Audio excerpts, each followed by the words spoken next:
solid, boys. I'll always show up and make a statement. Gonna learn the consequence of being incompetent. Mental health is confidence, dreams into modestness. I'm not here to save the day, that's for you to take away. I could play a million mind games, but instead I say something not illogical, something that is topical. Rub it on and watch it go, make yourself unstoppable. Dreams are irresponsible, but they're always possible. If you just believe, you could be so remarkable. Thoughts in my head, a collage and they spread. I'll be great one day, going off of my meds. No, I'm not giving up, no, I'm not giving in. I will make it to the top, taking off in the wind. I gotta make it, I'm saving every day to taste it. I'm patient, but my mind, it can hardly take it. I'm chasing a dream that I've had for several ages. A vacant, modern kingdom for the taking.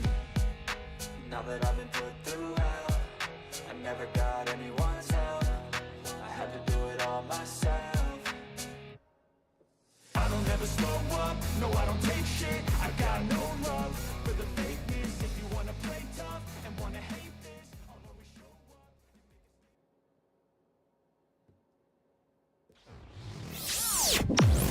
And now, Mike's thoughts.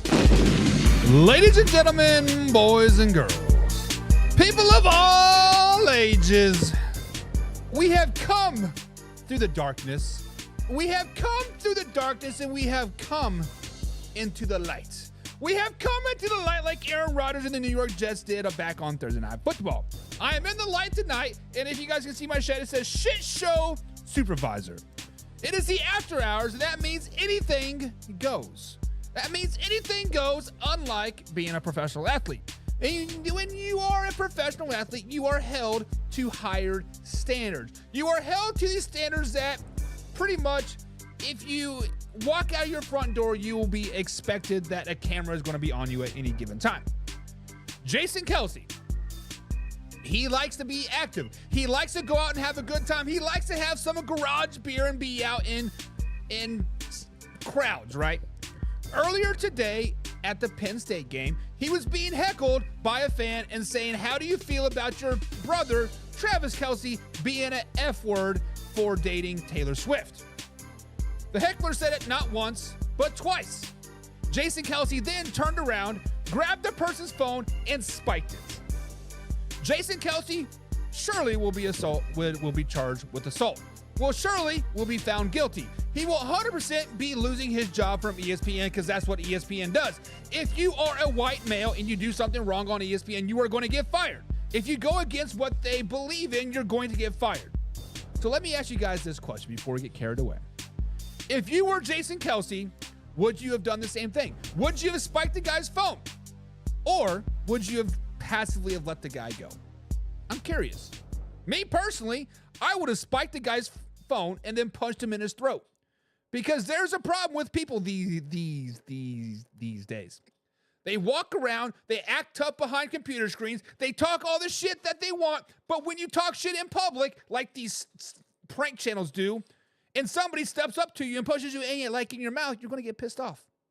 It is what it is. Jason Kelce, I applaud you, but unfortunately, you're going to lose your job. You're going to lose a lot of endorsements. You're probably going to get charged with assault. It is what it is. Cue that intro. Are you ready for the best damn NFL show on the planet? Man Hour Nation, rise up. Yeah, hey, let's go.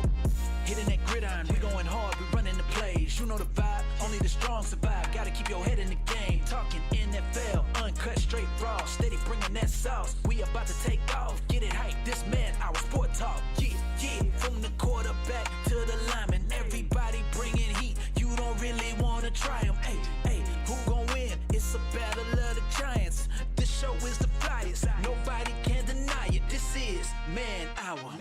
Sport Talk. Man Hour. Sport Talk. What team you reppin'? We keep it interesting. Who caught another down? Who got that interception? This is Man Hour. Sport Talk. Man Hour. Sport Talk. What team you reppin'? We keep it interesting. Who caught another down? Who got that interception? Let's go. What is up, Man Hour Nation? Michael Buckcountry here with the Man Hour Show, manhourradio.com. Check out the merchandise page. Of course, check out the blog section as well. But most importantly, guys, in the link below, there's a Week 9 NFL Pick'em show. Not a show, a Google Doc. There's a Week 9 NFL Google Doc. Click on that doc, get your Week 9 NFL picks in them for a chance to win $2,000. $2,000 bills, y'all, for the grand prize. This week, we're giving away another weekly prize as well, but the only way to get a chance to win those prizes is to get involved. Click on that link in the description below, and bada bing, bada boom, it is what it is. And I messed up by posting the wrong link, but guys, Facebook keeps popping up and down on my side, so if it does go down, we are over on youtube.com/manhour, so be sure to check that out. But we do got a great for you after show tonight. We're going to break down all Sunday Week 9 NFL games. I am here, and of course, we got the man to my right. The man to my right that's a Denver Broncos fan. The man to my right that thinks John Elway is the greatest quarterback of all time. The man to my right that doesn't go anywhere without wearing orange or navy blue. And that is my man, Mark D. What's up, Mark? Buckmeister, you finally got it right, dude. Yes, I wear Broncos all the time. Yes, I'm not going to say John Elway is the greatest, but he is one of the greatest. Anybody wants to debate with that? Let's go. Let's go. Oh, so Mark's ready to throw some fists. Put those cats away. Mark is at a pew-pew thing today. But Mark, welcome to the show. I am so glad you are here. But we also got one more guy here. We got the peanut butter to my ladies, the man that makes the tick go round, the man that gives me a chub every time I see that beautiful red hair of his and that bald head. When Hoffy grows the chops, bada bing, bada boom, it is over. My man, John freaking Hoffman. What's up, Hoffy? You're on mute, you damn rookie. My kids are fucking with my shit, but when you talk about the GOATs, it starts and ends with my boy TB12. Of course, I knew you were going to say that. If we want to have a GOAT conversation, I think it needs to start and end with Patrick Mahomes right now. But that is a debate for a different day. We'll be talking about that at some point, guys. But we are in Week 9 of the NFL, guys, and I am glad you guys are here. The toxic table is here. We got John Hoffman, of course, Mark D. You guys are here, and Hoffy, your son, says, "Whatever, pops. Whatever, pops. Get out of here." He says, "Get out of here." But guys, Week 9 is here, and I'm excited. I'm excited because we are going to try something a little bit different. Normally, we've been doing the keys to victory, all that other stuff, and what is great about Man Hour, it is so fluid. I didn't like it. It feel like it was kind of getting stale, so I'm going to give you guys the reason why said team is going to win. I'm going to tell you why the other team sucks, and you guys are like, you know what, Buck, you're right. And then once you are done sucking me off, you're going to spit it in each other's face, and we're going to have a snowball fight. So we got to welcome some people into the chat. We get too carried away. We got Laura in the chat. She says, good evening, good evening. Good evening to you as well, Laura. Laura's a pigskin pundit. She clicked down the subscribe button down below. She got her membership fees in. She paid her dues. She shaved her booty hole, and she is a part of the Pigskin Pundits. What's up, Laura? Glad you are here. We also got my man Mark Henry in here tonight as well, guys. First things first, guys, I want you guys to be positive. Matt is a Chicago Bears fan, so when we do talk about the Chicago Bears, I need you guys to elevate him a little bit because I am going to dog those Chicago Bears all night long because their season is over. The Chicago Bears season is officially over 100%. Coach might be... I don't know. I don't know about that. Of course, we got the Hoffy twins in the chat as well. What's up, Hoffy twins? Hope you guys are having a grand old day. Hoffy, do you remember when we made that little video and it was for the intro video? Like I haven't made it yet. I still have that footage on my computer. And who's the one that has the long hair? Do they both have the long hair or just the one? The longer hair one. Landon had the mullet, but he no longer has the mullet. Oh, pussy! What a pussy! But yeah, I still got that, and we're still gonna have to do it. We're still gonna have to do it. But guys, let's not get too carried away. Let's just let's get into it. And nobody likes Jason Kelsey. Get out of here, Hoffy number 2. Hoffy number 2. Tell your boys to sit down and learn their role. No, you're bronies. All right, guys, let's get in. They each have an iPhone in hand, so I don't know which one's which. We'll just randomly say Hoffy 1 and Hoffy 2, and somebody's going to answer, right? So Hoffy 1, you are the one that had the mullet, and you are scared to keep the mullet. Hoffy number 2, you are going to be just like your dad and be bald for the rest of your life. So it is what it is. Matt Henry says Will Howard for Heisman. Will Howard, Let's not talk about Will Howard. I'm still bitter about Will Howard. So let's just be honest. So guys, in the comments below, I want you guys to play along. We are pick your game winners. Tell us who you think is going to win and who you think is why said team is going to win. So we got to start off by a game that I've been talking about a lot this week. I've already wished ill will on the Dallas Cowboys. I've wrote them off all season long, but they're in a must-win situation. So are the Atlanta Falcons. They're in a must-win situation as well. So the first game we are going to talk about tonight, guys, are the Dallas Cowboys traveling to the Atlanta Falcons. The Dallas Cowboys, guys, are right now, they are at 3-4 on this NFL season. Zeke did not travel with the team this week because of disciplinary issues. He did not travel with the team, so he is MIA. Dalvin Cook has been elevated. Good things possibly for the Dallas Cowboys yet again.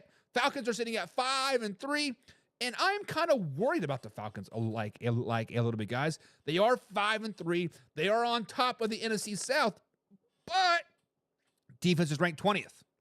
Defense is terrible.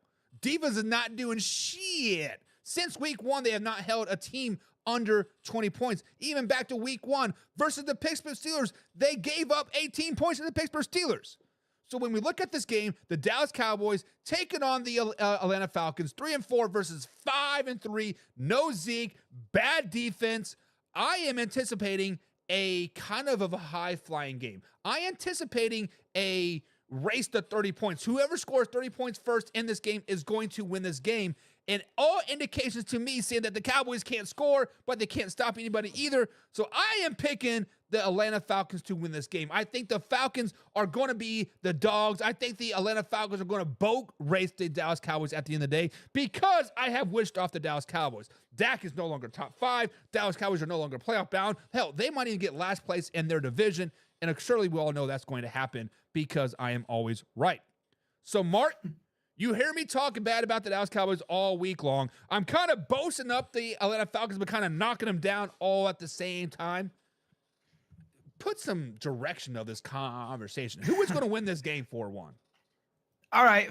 First off, I didn't really know you were a Cowboys fan until this week when you were going off on them all week. I had no idea about that, bro. I didn't know that was your second team. That's a bad second team. Just saying.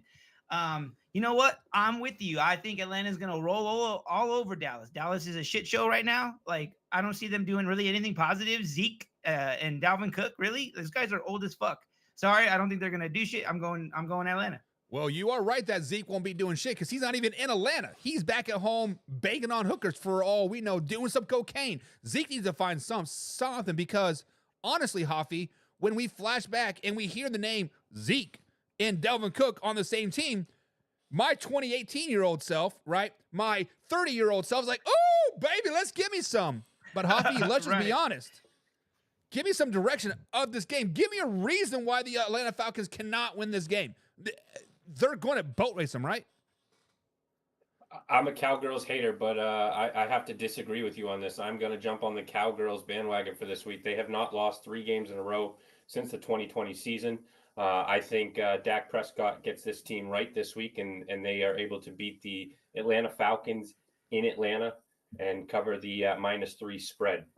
What gives you any indication that the Cowboys can keep up with the Falcons offense like at this point? I mean, defense is going to be at a premium at this point, right? If we find any defensive stops, thank God you better wish on your lucky stars. But I think the Falcons offense is a hell of a lot better than the Cowboys offense right now. Kirk Cousins, I know Laura loves her some Kirk Cousins. He's playing at an MVP level. Let's just be honest, right?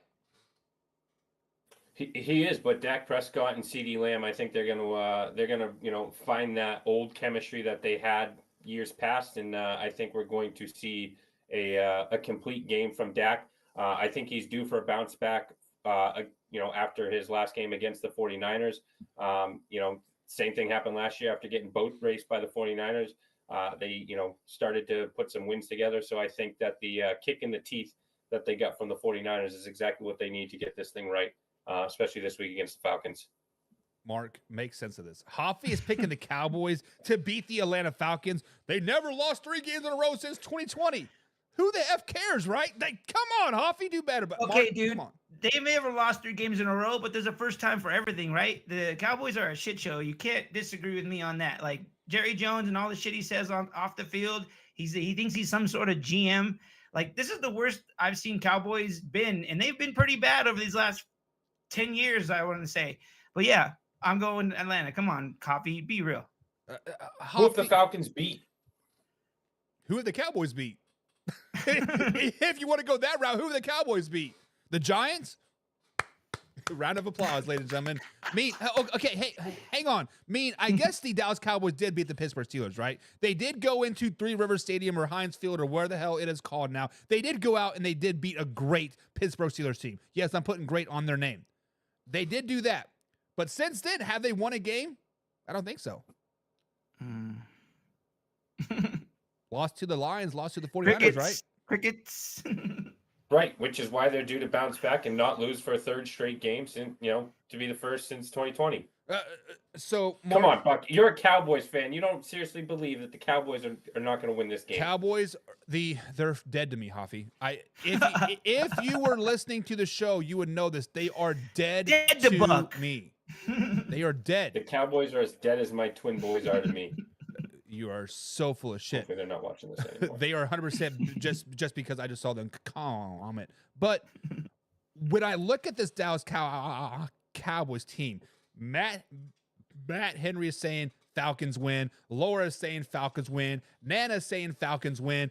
I'm saying Falcons win. Mark's saying Falcons are winning. You are the only one picking the Dallas Cowboys, and I logically cannot pick the Dallas Cowboys to beat the Atlanta Falcons. Not because I am not a Dallas Cowboys fan. Look, right there's the ball. I got my Dallas Cowboys ball right there. My Micah Parsons and Dak Prescott jerseys are hanging on the wall. I am a Dallas Cowboys fan, but I cannot, in my right mind, think that the Atlanta Falcons offense will be slowed down by the Dallas Cowboys defense at all.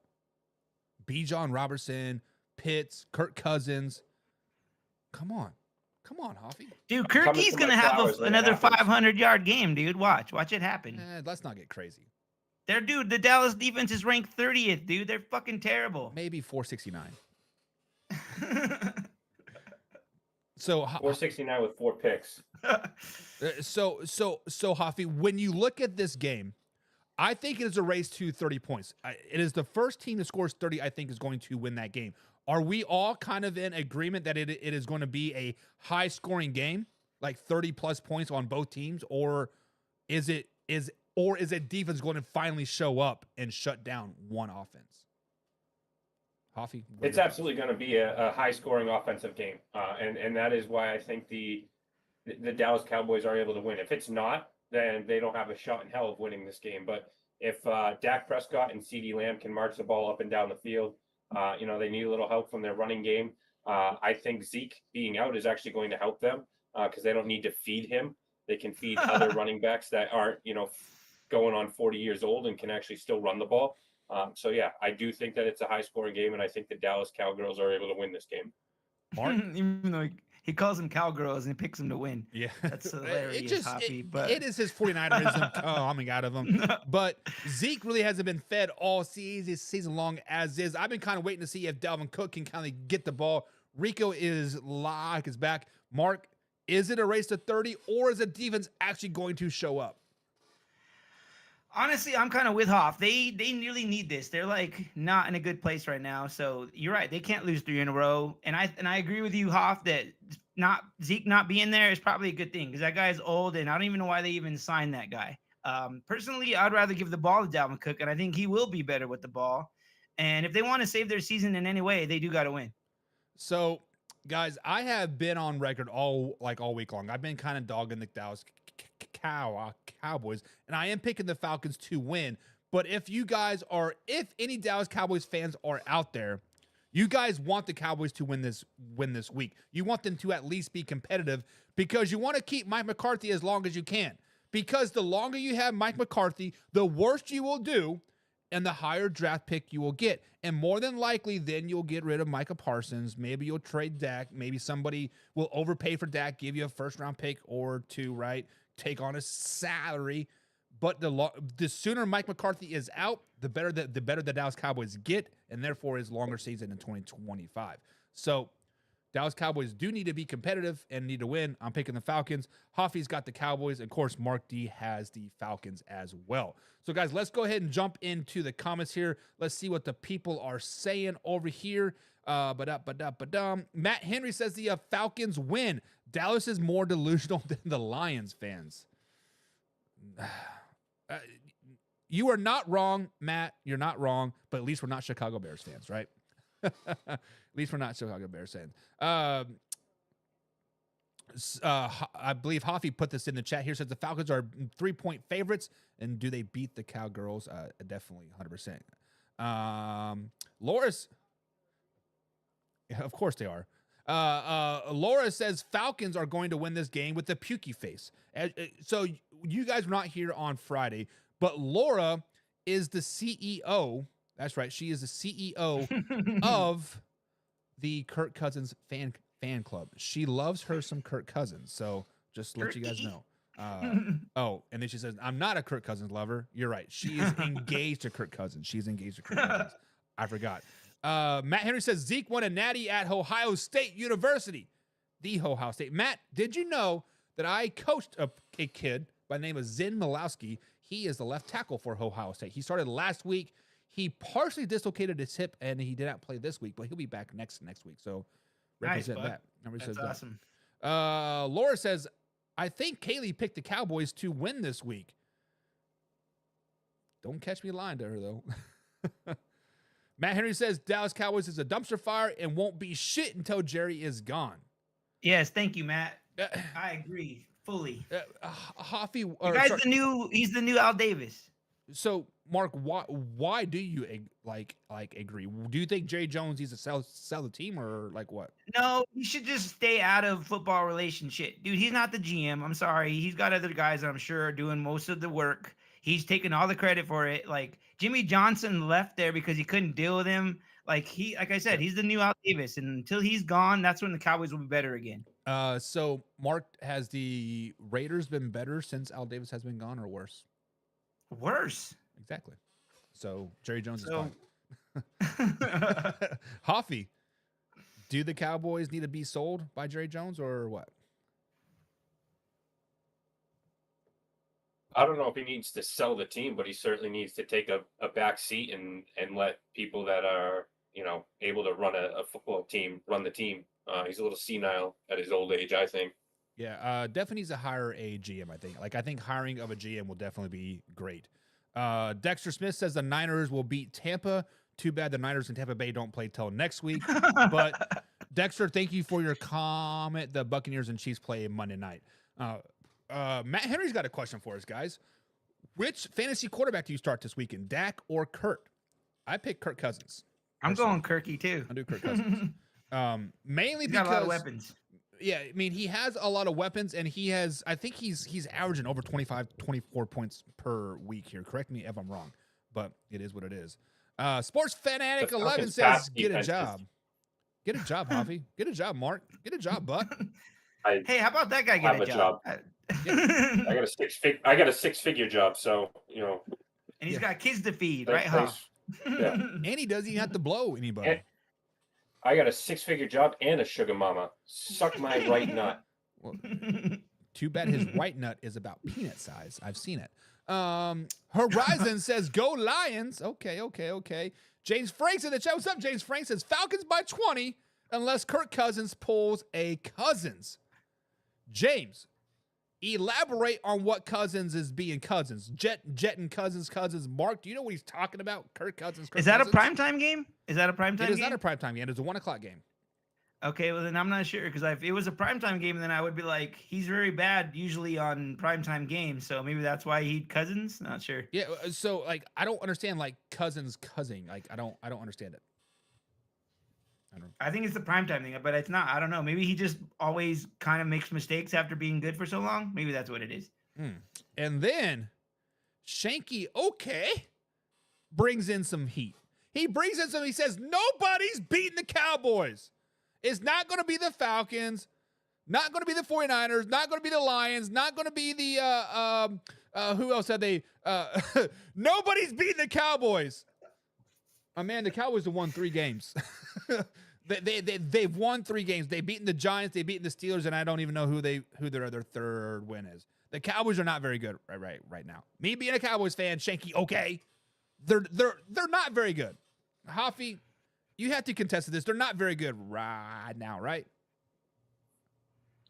Correct. They're not very good, but I don't see them losing 3 games in a row. I don't think the Falcons are a good team right now. I think they have the talent on the team to be good, but I think they're still gelling. They're still, the rookie head coach. I think they're still trying to find their ways. And I think they're due for a hiccup in the road. So just to be clear, Mark, Hoffy says the Cowboys are not very good. The Cowboys are cowgirls, but they're still going to beat the Falcons. What does that tell me about the Falcons? Are they that bad? No. Hoffy? They The got a blind squirrel finds a nut. like you said, any given Sunday, but Atlanta's weapons against theirs, Atlanta's gonna win. Hey, Atlanta's pass defense is ranked 18th. Dak Prescott and CeeDee Lamb. That's all he I'll take has. that They matchup double all day. cover CD. That game's over, bro. they got They don't have. Go ahead and cover him. They don't have anyone to cover him with. touche on that one. Touche. But Shanky OK says nobody's beating the Cowboys. I don't know. Only time will tell, man. Only time will tell. Matt Henry says he needs to be the owner and allow people to do their job. And Jerry must stop micromanaging. Matt Henry, I believe you're speaking facts. Matt Henry, I believe you have nailed the cookie on the head. Matt Henry, you have said what people have been saying for many, many years about the man, Jerry Jones. But that will never happen. That will never happen. I can tell you that will never happen because He's got too big of an ego. exactly, Mark, I just dealt with a guy. His name is Brian. He wanted me to film his band doing this other stuff, but he wanted he wanted this $1 million show on a $10 budget. Well, on this $10 budget, he got what he got. I did the best I could, but now he's like, oh, I did this wrong. I did that wrong. I did that wrong. Brian, fuck you for like one. And secondly, you are just like Jerry Jones. You are the only child, and when you pout and whine, you get your way, whatever. But not over up in here. Sorry, I had to let that out. Right on, Buck. Had Way to stand let up to him. Had to let that out. Pro Puppets says, yo, I need to shout out my fan, Jamal Henderson. What's up, man? What's up, Jamal? And Matt Henry says, I be spitting facts. Most people can't handle the facts. I can handle the facts. Mark can handle the facts. I can handle the facts. Huffy, you. Nope. I can't. The facts are the Cowboys I'll be suck. honest. The facts are the Cowboys are not going to beat the Falcons. And the facts are we have to move on to the next one. Moving Someone's on. going to be the voice of reason. That's all I'm saying. Yeah, and Hoffy, that's why I love you. And I'll be laughing when that game's over and it's like 43-17 Atlanta. You know, honestly, so my high school team, we would have probably lost 100-0 at halftime if they wouldn't have pulled the dogs off, right? We were getting our asses whooped, 100%. I hope it's like a 66-55 game. Do you guys remember the Chiefs-Ram games from like 2017, 2018? Oh, that was a great one. Dude. I hope for it's sure. I hope it's like that.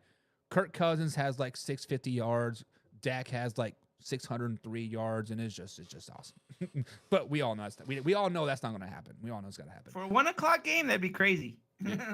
I would be pissed that I'm stuck in VV, Indiana, with my great grandma on her birthday. But I love you, Grandma. I love you.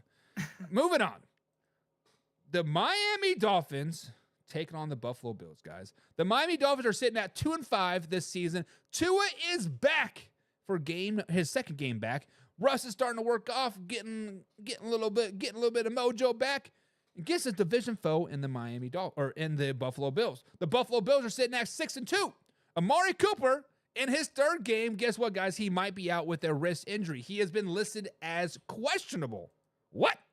Come on, Amari Cooper. You're not in Cleveland anymore. You are not able to fake injuries. But with that being said, guys, Tua being back, Amari Cooper potentially being out, this kind of has a game written all over it. This kind of has a game like, you know what? I'm kind of keeping my left eye on it because I want to see what Tua can do. I want to see if Tyreek Hill doesn't suck for the rest of the season. I'm kind of seeing if that Miami Dolphins defense can finally step up because I did a show earlier today or on Friday, determining if the Miami Dolphins were contenders or pretenders, and I still think they could potentially make a playoff push, being 6-2 for the rest of the season, getting about 9 wins, 8-9 wins. I think that would be good enough to really kind of bump them up to that playoff conversation. So I'm kind of keeping an eye on this.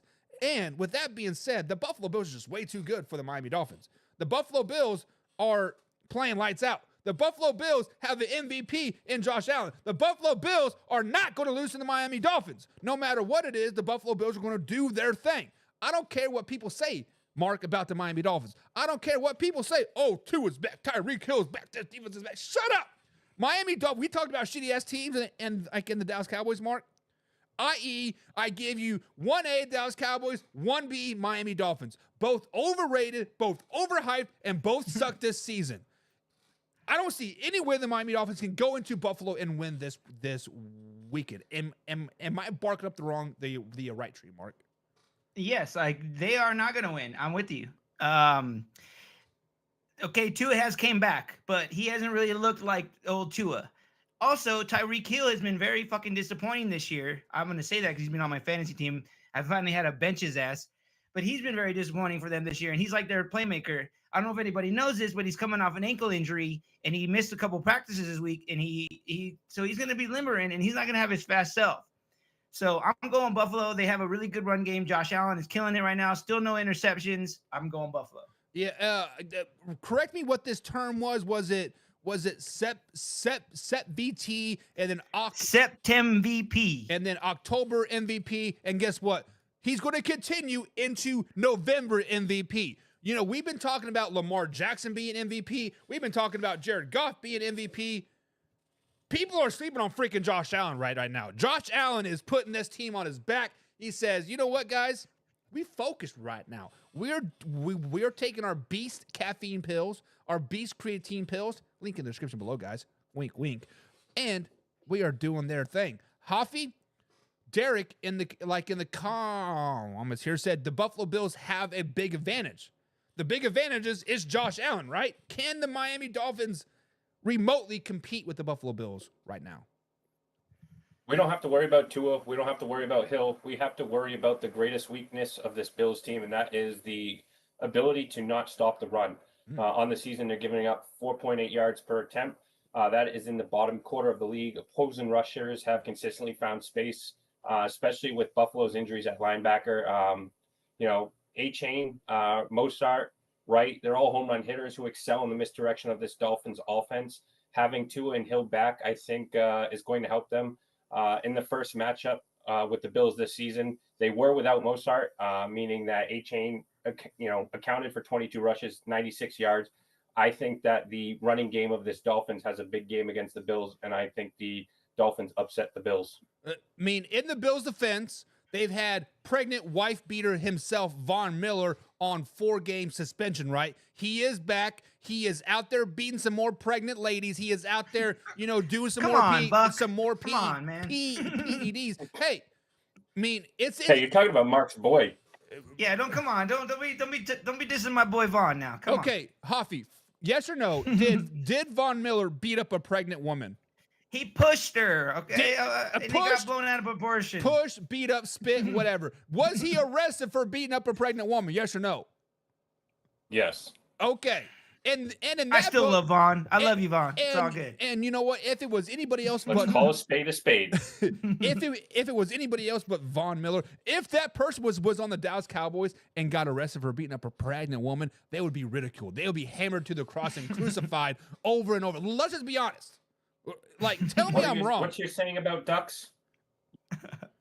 I got fired for that, Hoffy. But if it looks like a duck, walks like a duck, sounds like a duck, it's a fucking duck, right? So Von Miller is a duck right now. But he is back. He is good. So that is positive for the Buffalo Bills' run-stopping ability. But Von Miller is like 36, 37 years old. Yeah, he's getting up there, dude. He's not the old Von, for sure. He's older than the crust in Mark's underwear. Let's be honest. Yeah, fuck off, Hoffy. True. But with that being said, though, Hoffy or Mark, Hoffy did bring up a good point. The run defense of the Buffalo Bills does suck. Achane and Mostert were kind of the X factor of the Miami Dolphins last season. They're kind of always doing their thing. If they get off, 150, 140 yards in this game, can the Miami Dolphins control the clock enough to pull an upset? Is that the only way they can?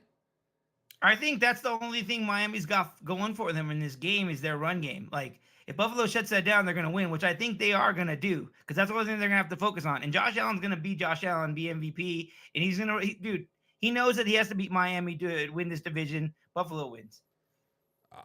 Hoffy, are you picking the Buffalo Bills to win? Like I know you are a Miami Dolphins fan. Last season, I think Arthur Brown actually sent you a Miami Dolphins jersey, right? Was it a Which team is it this week, Buck? Hoffy, the 49ers are on their bye week. I got a different team this week. But are you picking your Tua loving Miami Dolphins, or are you picking the Buffalo Bills? I'm rocking and rolling with the tuna cans. Why? Yeah, why? I gave you my reason. Mozart, Achan. I mean, I think this Dolphins team is going to run all over the Bills. And yes, they are playing in Buffalo, but they're playing in Buffalo in November where it's going to be 60 degrees. It's not December. It's not, 4 feet of snow. They're not going to have snowballs being thrown at them. I think that, they have a chance to go in and upset the Bills. I think Josh Allen is due to have a Josh Allen fumble-rooski kind of game where he, makes, forces the ball a couple times. I mean, he's played great all year. Even Patrick Mahomes can't play, 17 solid games. He's due. And I think that this week against the Dolphins is one of those games where you just go, a head scratch throw here and there, and they force a couple turnovers. So I'm rolling with the tuna fish. Okay. I am picking I believe I picked the home team, the Buffalo Bills, right? Yeah. I love how he just insults the team he picks. I love it. Yeah, it is what it is. I love it too. But let's go ahead and jump over into the comments here. Matt Henry says the Lions fans cannot handle facts. Facts. Facts. If you guys want to we're see not going to talk about the Lions, or we're talking about the Lions. But let me talk about the Lions here just a little bit. If you guys want a good conversation piece, go to our Facebook page, facebook.com/manhour. Detroit, Rock City. Anything that has the Detroit Lions on it, go to Jay's comment or John's comment, and they are like, "Oh, Detroit Lions are the greatest team ever!" It is hilarious to watch them. But Cheryl says the Chiefs lose. Rude, Cheryl. Rude. We're not even there yet, like Hoff said. We're not there yet, guys. John Larson, ASMR, says, who do you think will win the Browns-Chargers game? That's coming up. That's coming up. So stay tuned on. Back H&B says, y'all unemployed, Ash. I mean, technically not. We're working. As hell, I think. I mean, we're working right now, so how's that unemployed? Even if we were unemployed, we're getting paychecks, right? But then Cheryl says, dollar bills. Go Niners. Hoffy, is Cheryl your friend? I mean, she is now. She is now. She is a 1-year anniversary follower, so thank you for all your support, Cheryl. Laura, Pigskin Pundit herself, says, I really want to see the Dolphins win this one, but I will be taking the Buffalo Bills. And honestly, I think we all kind of want to see upsets. We all I think it would be a great story if the Miami Dolphins won 6 of their last 8, went 6-2, right? And was in the playoff conversation for Tua's sakes and for Tyreek Hill's sake. It would be a great, great story. But you can make it into the playoffs and then go to Arrowhead again and get your ass whooped again. Or you can. You know why the Bills are so good, Buck? Is because they're not relying on Josh Allen to do everything this year. I think that is the key of why Buffalo is fucking killing it right now. Yeah. Josh Allen doesn't have to run every freaking play. He doesn't have to pass everything. Like, they relied on him way too much in the past. I think they finally realized that has to change for them to succeed. Yeah. I think you're correct as well. Derek says the Buffalo Bills have the big advantage. I'm still waiting on that big advantage, Derek. What is that big advantage? Let me know, man. Hoffy number 1 is taking the Bills, and Hoffy number 2 is taking the Buffalo Bills as well. And Mark D. Oh, they disagree. Oh, they're both taking the Bills. Oh, Daddy says Fins. So Fins up. Go Fins. Sam. Bad kid. Sam says, is there any way Denver can keep it close? We'll be talking about the Yes. Broncos and Ravens coming up here. So stay tuned, Sam. Stay tuned. If you're watching stuff over here on YouTube Shorts, click on the live show or click on the main part of the show. We got some overlays and some scores and all that stuff, Sam. So get the full experience. But definitely the Denver Broncos can keep it close.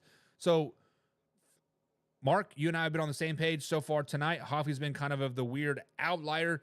Let's see if this will change a little bit. Let's see if this will change a little bit when the Las Vegas Raiders travel to Cincinnati to take on the Bengals. The Raiders sitting at 2-6 this season, and the Cincinnati Bengals are sitting at 3-5. Both dumpster organizations seasonal-wise this season, and it just really hasn't been very exciting to be either one of these fans. Kaylee, as a Bengals fan, I understand your struggle. John and Jim, as Raiders fans, I would hate to be in your shoes as well. 2-6 and 3-5 are not very, very fun. But the bright side for the Las Vegas Raiders this season, guys. For the bright side, the Las Vegas Raiders finally have the same starting quarterback in back-to-back weeks. That is a huge step in the right direction. No more, who's our quarterback? Is it Aiden O'Connell? Is it Gardner Minshew? Hey, let's sign Desmond Ridder. Who is it going to be? They finally have back-to-back Gardner Minshew starting for the back-to-back weeks for the first time since week 1 and week 2. That is a huge step in the right direction. Jacoby Myers played lights out last game. Jacoby Myers on my fantasy team single-handedly won me that game. And I expect and I want to see some more of that, especially for fantasy reasons. Not for personal reasons, just fantasy reasons, right? And the Las Vegas Raiders better not forget about Brock Bowers. Brock Bowers, I believe, guys, needs one more catch to set the rookie record for catches in his rookie for a tight end rookie needs one more catch to break that record. Don't forget about Brock Bowers. Let him eat. Now on the Bengals side of things, sitting at 3-5. We talked about them being contenders or pretenders yesterday. I told you they were pretenders. Kaylee, I told you the Bengals are not very good. T. Higgins is going to be out on Sunday. What more do I need to say about the Bengals? T. Higgins is out. This kid is the X factor for the Cincinnati Bengals, guys. He is trying his best to fill Tyler Boyd's shoes. Absence, not working. This team hurts without T. Higgins in the realm. That is why I am taking the Las Vegas Raiders to win this game. I think the Las Vegas Raiders go into Cincinnati and they're black and silver and they paint the town black. So when I'm in Cincinnati, Ohio tomorrow, actually I'll be looking across the river, seeing Cincinnati's fans, all their orange, all their pumping their chest, like, ha ha, I told you so. Mark, I know we don't like the Raiders. I know we dislike the Raiders. You're a Broncos fan. I'm a Chiefs guy. Raiders suck. But I don't see any way the Raiders can lose this game. You know why the Raiders are going to lose this game? What? I'll tell you why. This is why. Okay. I'm just going to say this now. I don't think Antonio Pierce is that great of a coach. Just saying. Facts. Like, Amen. He's a former player. He's a former player. Like, that they think that knows his shit. I think he just knows defense. I don't really think he knows how to be a coach. And I think they granted him to be a coach way too soon. So that's just number one. 2, Gardner Minshew is not a good quarterback. I'm sorry. I don't see them. Granted, he started 2 weeks in a row. Good job, Las Vegas. 3, like I said earlier, their ownership is fucking nuts. I don't even know why Tom Brady would even want to be part of that garbage fire. Like you said, I'm going Bengals because they're not going to be able to stop Joe Burrow. I'm sorry. Joe Burrow is the man. Even without T. Higgins, he's has Jamar Chase and lots of other weapons. They're going to roll all over the Raiders. Sorry, I'll never pick the Raiders. Hey, Raiders fans are still banking on from last Christmas. They're banking on the last 5 games of the NFL season from 2023. We had a top 10 defense 4 weeks in a row. Yay, whatever, right? Defense has been down. I think they're going to bounce back. I think Jacoby Myers is kind of taking over that leadership role, right? Jacoby Myers is like Devontae Adams is out. Gardner Minshew, you are not very good. Someone's got to do it. You are like Gardner Minshew is a good stopgap fill guy. 2-3 games, right? As a backup. That is why he's on his 5th team or whatever it is, 4th team. He just isn't the guy. But Hoffy, when we look at Gardner Minshew, we look at the Raiders, I don't have any faith in the Bengals. Joe Mixon is now obviously a Houston Texans. Tyler Boyd is with the Titans. Those were the two key pieces for the Bengals this last season. Higgins is not out. Started off 0-3. I don't see any way they can bounce back and make it a competitive game versus the Raiders. Can you? I mean, I hate to agree with Mark. I'm not a fan of him and his opinions. He is not an NFL expert, regardless of what he thinks. But no, this Bengals offense, especially if T. Higgins can play, which he is expected to play from what I hear, they're just too much for Las Vegas to handle. This Bengals team is still built to put up major points against bad defenses. And that's exactly what this Raiders, the entire Raiders team, but especially this defense, I expect the Bengals to just beat the dog breaks off of the black hole Las Vegas Raiders.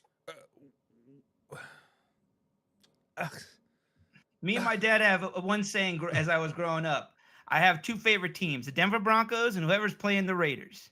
I mean, I see what you guys are saying. Go to bed early so it grows. I see what you guys are saying. And I understand that the Bengals are built to put up a lot of points, right? They're built to do this, this, and this. But they're also built to have a three-headed receiver monster in Ja'Marr Chase, in Tyler Boyd, and T. Higgins. Boyd is gone, right, with the Titans. Higgins is out. And when Ja'Marr Chase is the only guy there, people shut him down. Teams shut them down. And when Ja'Marr Chase gets shut down, what has Joe Burrow done? He has not been Joe Cool Burrow at all when Ja'Marr Chase is not the man, the myth, the legend. Now, but he has been this year, though.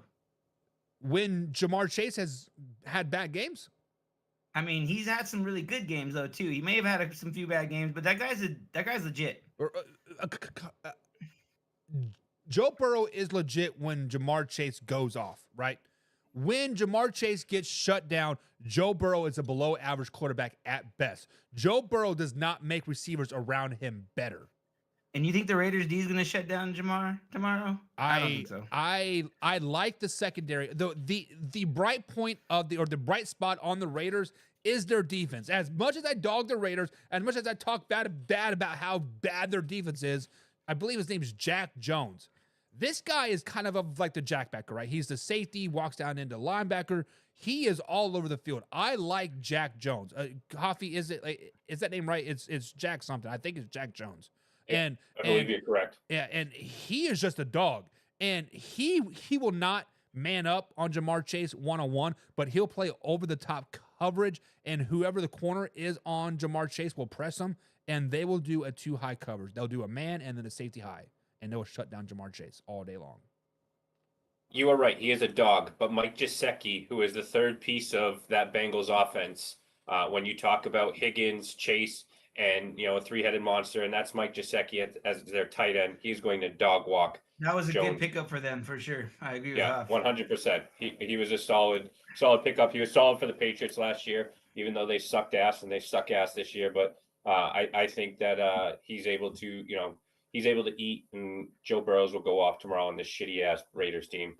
So you guys are both picking Bengals to win. I'm picking the Raiders. And Tom Brady's not walking through that door to play football. Tom Brady is walking through that door. I'm sure all Raider fans are hoping for paycheck. that shit. And to be honest, the only reason why I'm picking the Raiders is because all of my wife's cousins are all Bengals fans and will be up in VV, Indiana, which is like really right across the street from Cincinnati. So they're all going to be again, Buck stirring the pot. They're all going to be wearing their Cincinnati orange, and I'm wearing my Travis Kelce jersey, right? And I'll be like, hey, Burrow had my ass, right? But the reason why I'm wearing my Travis Kelce jersey because it's a black jersey, right? So I'm going to be mocking it like a Las Vegas Raiders jersey. I'll be over there, hey, what's up with that 40 burger today? But all right, guys, let's see what the people are saying. Derek says, home field buffs fan live for these type of games. Listen, anytime you get to go to your stadium's game, it is a lot of fun. I love it, especially Kansas City games. Barbecue is great. Laura says, I really want to see the Bengals win, but I went with the Raiders. Forced to for Kaylee. So Laura's saying, hey, I want the Bengals to win. I'm really looking for the Raiders. House divided, whatever. whatever. Derek says, lights out party over the black hole in this town. Derek, correct me if I'm wrong, but I believe you are a Raiders fan. So, I don't know. Are you? Let me know. Derek says, we're not happy about Minshew or Getsky. AP needs an assistant coach that is offensive-minded, and his experience shows it that much. So, we have seen coaches, right? So, first things first, is usually one of the better offensive coordinators or head coaches are defensive people, right? Because me as a defensive person, I am a defensive coordinator at Marion College here in like Indiana. I was a defensive player, but in my high school, I call our offensive plays. I call our offensive plays because I know what pisses defenses off, right? So I don't understand why AP is not bringing his experience from the defensive side and putting it into Geske's ear, or like, hey, let me call the plays. Mark, you have been in this position, right, where you do have a defensive or a offensive minded coach in Nathaniel Hackett, but yet defensive players were not helping him. Let's not talk about Hackett. So you said AP was a terrible coach, which I agree with you. I think he is a good motivator of men. He is not a good leader of men, right? He cannot lead the team. What does AP need to do to keep his job? That's what I want to ask. That's a tough ask, because look at it. Their franchise has been shit for so long because of all the decisions that Al Davis made. Now his stupid son is making these decisions. I don't know, man. Like I said, I don't think he's like another Jeff Saturday. Remember Jeff Saturday got hired for the Colts and he did a terrible job? This is like that, but extended. I'm telling you, dude, like he's not a head coach. They just need to go out and get a better head coach. So in Jeff Saturday's defense, he was never a coach on any level, right? He was strictly he was simply thrown in there as a figurehead, right? Hey, Jeff, you have been in the locker room. You know the culture. I know you can motivate these men. Let's try to at least salvage this season. AP was actually brought in there to be the head coach. Jeff Saturday was simply just a figurehead. Let's just be honest. So I'm just saying it's sort of similar. If we're going to be honest, let's be honest. Josh McDaniels is by no means a head coach, and I think Mark can touch on that too. You know, he's got some experience. Yes. Great offensive coordinator, not a head coach. You cannot tell me that Antonio Pierce is a better head coach than Josh McDaniels. And Josh McDaniels sucks.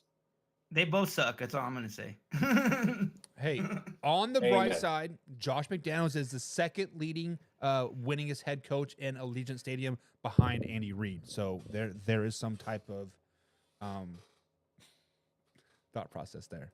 That's a shit stat, Buck. Why'd you even pull that out of your ass? Come on, dude. It is very. You trying to please Jim and John? Come on, dude. I'm just saying that Andy Reid has more wins in Allegiant Stadium than any Raiders coach. I'm just saying. Don't get me started on McDaniels, Hoff, for sure. Real ball talk with Willie Jack says that Joe Burrow take is wild, but it's factual. Name me one mediocre receiver that Joe Burrow has made better. He hasn't had to deal with any like a whole lot. But besides T. Higgins, Tyler Boyd, and Jamar Chase, all arguably probably top 20, top 25 receivers in the NFL, who has he made better? Buck, you're saying that if he didn't have those guys, Burrow wouldn't be good? Is that what you're saying? I am saying that. I don't agree. Granted, it's just a matter of circumstances. He happened to be blessed with good wide receivers in LSU and in Cincinnati. I still think the guy's good. Get him some. At some point, Higgins is going to be gone, and all they'll have is Chase. And who knows if they will have Chase, because they're such a cheap franchise. I don't even want to fucking pay him. Yeah, so Chase is gone. He might have any of those guys, and then it's going to have to be Burrow. And I guarantee he's still going to ball. Okay, so next year how do you do at Ohio State when he had no wide receivers? He was a backup or third string quarterback and got. He didn't even play. Hoff, do your research. You're proving my point. He needs to have wide receivers to be good. He wasn't good until he went to LSU and he had receivers. He's got receivers in. Like I said, this is a wait and see thing, because he's not going to have receivers at some point, and you'll see. Just like Mahomes now, he done got nobody except Kelsey, and Kelsey's on his last end, and he's still balling. That's why Pat Mahomes is one of the best. Derek says, didn't AP beat Tom Brady in the Super Bowl? What does that have to do with anything? Right. But he was one of 11 guys that happened to sack Brady. Yeah. Good for him. Good for him. But I guess AP probably dogging Tom Brady like every time he walks into this, he might flash his Super Bowl ring. Like, don't you wish you had 7 or something? I would. No, it's more the undefeated thing, bro. It's like they ruined their undefeated shit. Like that was epic. He's gonna flash him the one that's on his middle finger as he shows him the door. Could. Could happen. So we see Jerry Jones as the owner and general manager, and Tom Brady is at what, like a 10% owner or something crazy, just like that. Wouldn't it be wild if we saw him as the head coach for the Raiders? I heard he's gonna call Bill and try to get him to coach Raiders. Bill is smart. He's not gonna go to the fucking Raiders. I'm sorry. Sorry, Tom. I also heard Bill Belichick in the New York Giants in the mix as well. So I can see the Giants. He was there. Like, I can see that totally. Real Ball Talk with Willie Jack says, when they went into the season, Minshew and O'Connell were dead in the water.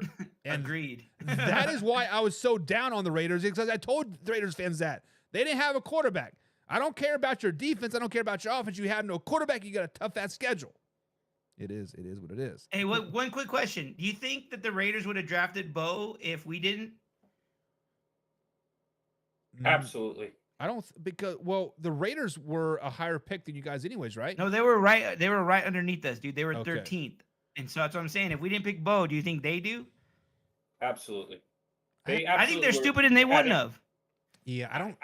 I think they wanted Penix, and when Penix went to the Falcons, I think that's when they changed to wanting to go. They were going to get Bo Nix. I think Bo Nix was their backup. But then, why would you bring in Gardner Minshew then if you had ideas of drafting a quarterback? I mean, yes, it was. I mean, yes, it was only like a 2-year deal, like $80 million or whatever it was, right? Nothing to really write home about. But why would you? Go ahead. I think he's a solid backup. If you know, I don't think they had intentions of competing this year, just as the Patriots didn't have intentions of competing, which is why they brought Brissett in. You bring in a veteran president to, kind of allow that rookie to grow, learn. And I think it was going to be an open competition. And I think whether it was Penix or Nix, they had the chance to win that competition. But I'm glad that the Raiders got fucked and didn't get anybody. Me too. Yeah, they could have waited the second round and got Spencer or, those. Oh yeah, because he did real good against the Broncos a couple weeks ago. He's solid. In Spencer's defense, they had no receivers. Their defense has been suspect, and they're like on their fifth string offensive lineman. So, right, that team is trash. Yeah, I mean, I'm not trying to prevent anything. I'm just saying, right? Derek says you might regret that sack now on Tom Brady in the Super Bowl. He might. Yeah. Will Martinez says, who do you got winning, the Vikings or the Colts? Will, stay tuned. We'll be talking about that very, very shortly. Actually, that's the last game. That's the Sunday night football game. So stick around, put your feet up, and relax, and we'll definitely talk about that coming up. Derek says, question is, who would you have picked, Penix or Bo Nix? I think hindsight's 2020, right? Obviously, Bo Nix is having a spectacular season. Yeah, we haven't seen Penix yet. We haven't seen Penix, but also 30 years old. You also have to right. I mean, and it's also the situation, right? Michael Penix Jr. might be in a better situation than Bo Nix long term. So wait 3 years. Yeah, that's a maybe. Right. We'll see if Kirk Cousins is around. Your point's irrelevant. You're a fucking homer. Chime in on this. This is yeah, you're a homer. You can't chime in on this. But I absolutely think Penix would have been better fit in a Raiders organization than in the Broncos. I think that a turf field, indoor stadium, just kind of able to run around, be fast. Whereas I think Bo Nix is in a better position with the Broncos than he would. I was just gonna say that with the Falcons or with the Raiders. Yeah, I definitely think it's about fit. And I think both quarterbacks. I think Penix would have been a good fit, whether Falcons or Raiders. I think Bo Nix is in the perfect scheme with Sean Payton in Denver. And honestly, I think they both would have probably fit because Bo Nix is pretty old as well, right? I mean, he's been around 3 teams, 26. wasn't it? Right? Was he? Yeah, I think they're both around that same age. Like he was at Auburn, and then he has the most starts as a college quarterback. Blah blah blah. Yeah, I've heard it. So really, I think the Raiders just need somebody to take the bull by the horns, and I think Bo Nix would have been able to take the bull by the horns because I feel like Michael Penix really isn't that vocal leader, right? Bo Nix seems to be that vocal leader. We've seen him jump up in Sean Payton's face 3 weeks ago, right? Yeah, loved it. Yeah. Michigan LVR says, I'm absolutely unit on the basketball court. Congratulations.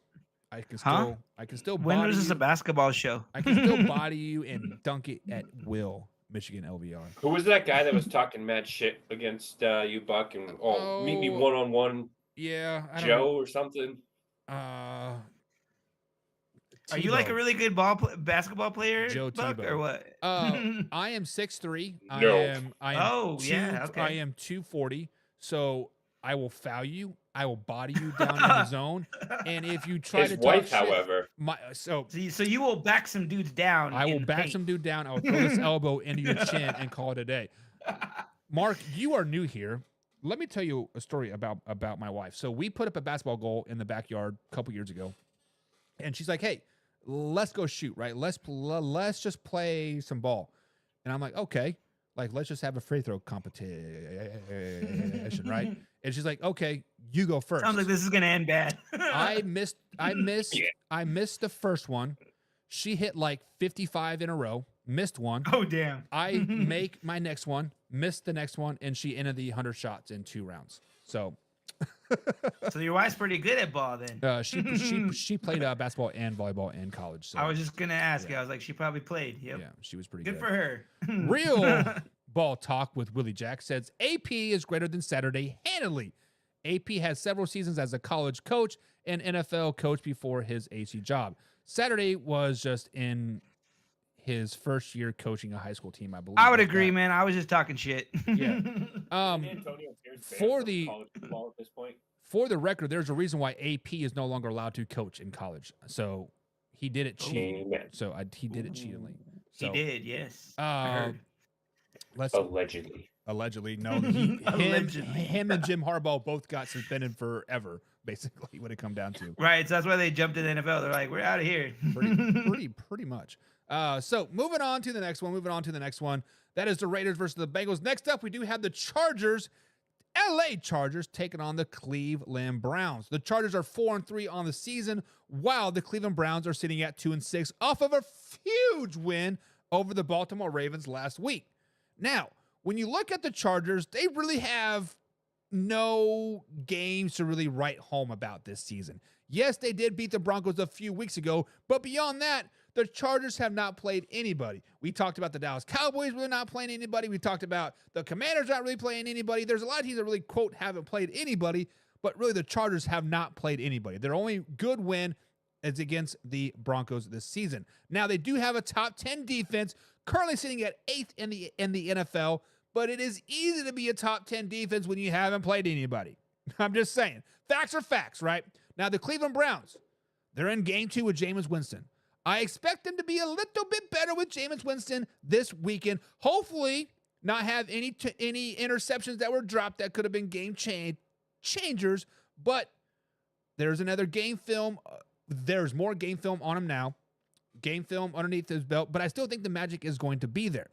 I think the Browns want to send Myles Garrett and Jadarius Smith out on high notes. I think they're both going to be gone by this weekend, and I think the Browns are going to come out and they're going to flex on the Chargers. I think the Browns and Winston and Nick Chubb and whoever else is out there balling is going to beat the LA Chargers by a minimum of 18 points. Give me 18.5.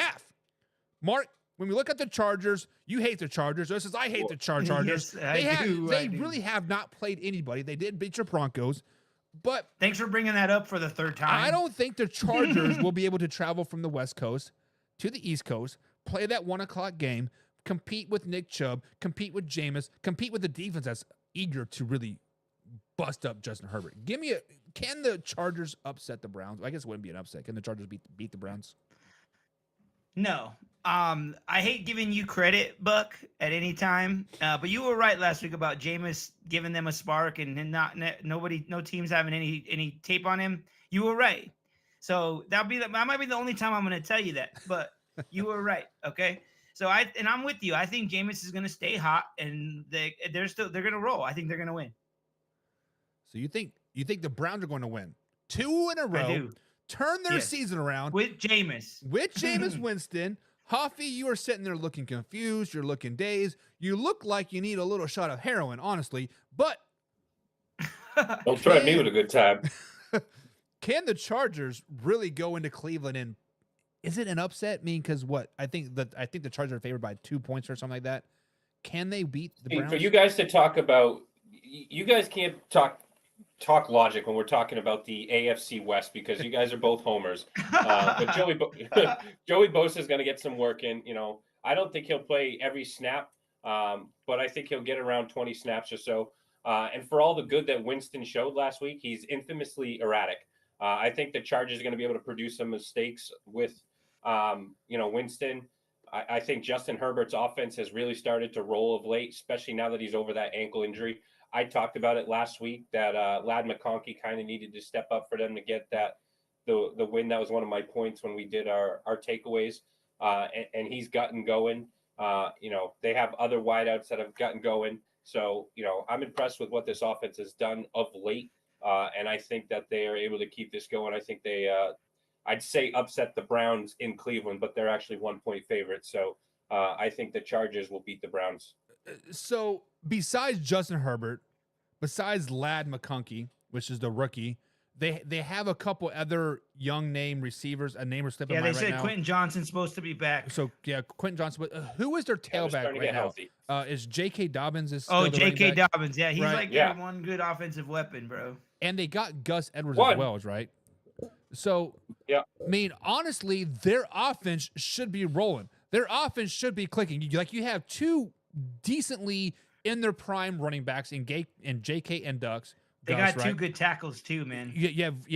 What's his name from the guy that they drafted? Right? I can't even think of his name right now. But Justin Herbert has been deemed Patrick Mahomes 2.0 year after year after year after year, but they have not played nobody. Everybody they've lost to, they've kind of shit the bed. And the one game they played good, they beat a Denver Broncos team, and at that time had no Fourth offense. time. Let's just be honest. They had no offense. So, Hoffy, To reiterate it for the fifth time, you they can beat the Broncos. you can try to boost up the Chargers all you want. You can try to boost up this Ladd McConkey all you want. I haven't seen shit from him. I don't have agree. any faith in him I agree. whatsoever. Justin Herbert, He's too little too. he's a freaking walking injury at this point. Gus Edwards and Right. J.K. haven't heard crap from them all season either. They had that one game when they beat the Broncos. But other than that, Hoffy, so you're thinking Just gassed them up and then you absolutely shit on them. so you are telling me that Justin Herbert and Ladd McConkey are going to go against arguably one of the best defenses in the AFC and the Cleveland Browns. Granted, they've been playing a little bad, and they're going to humiliate them? What? Here's where he favors the Chargers, dude. Like he's gonna give us more good points about the Chargers.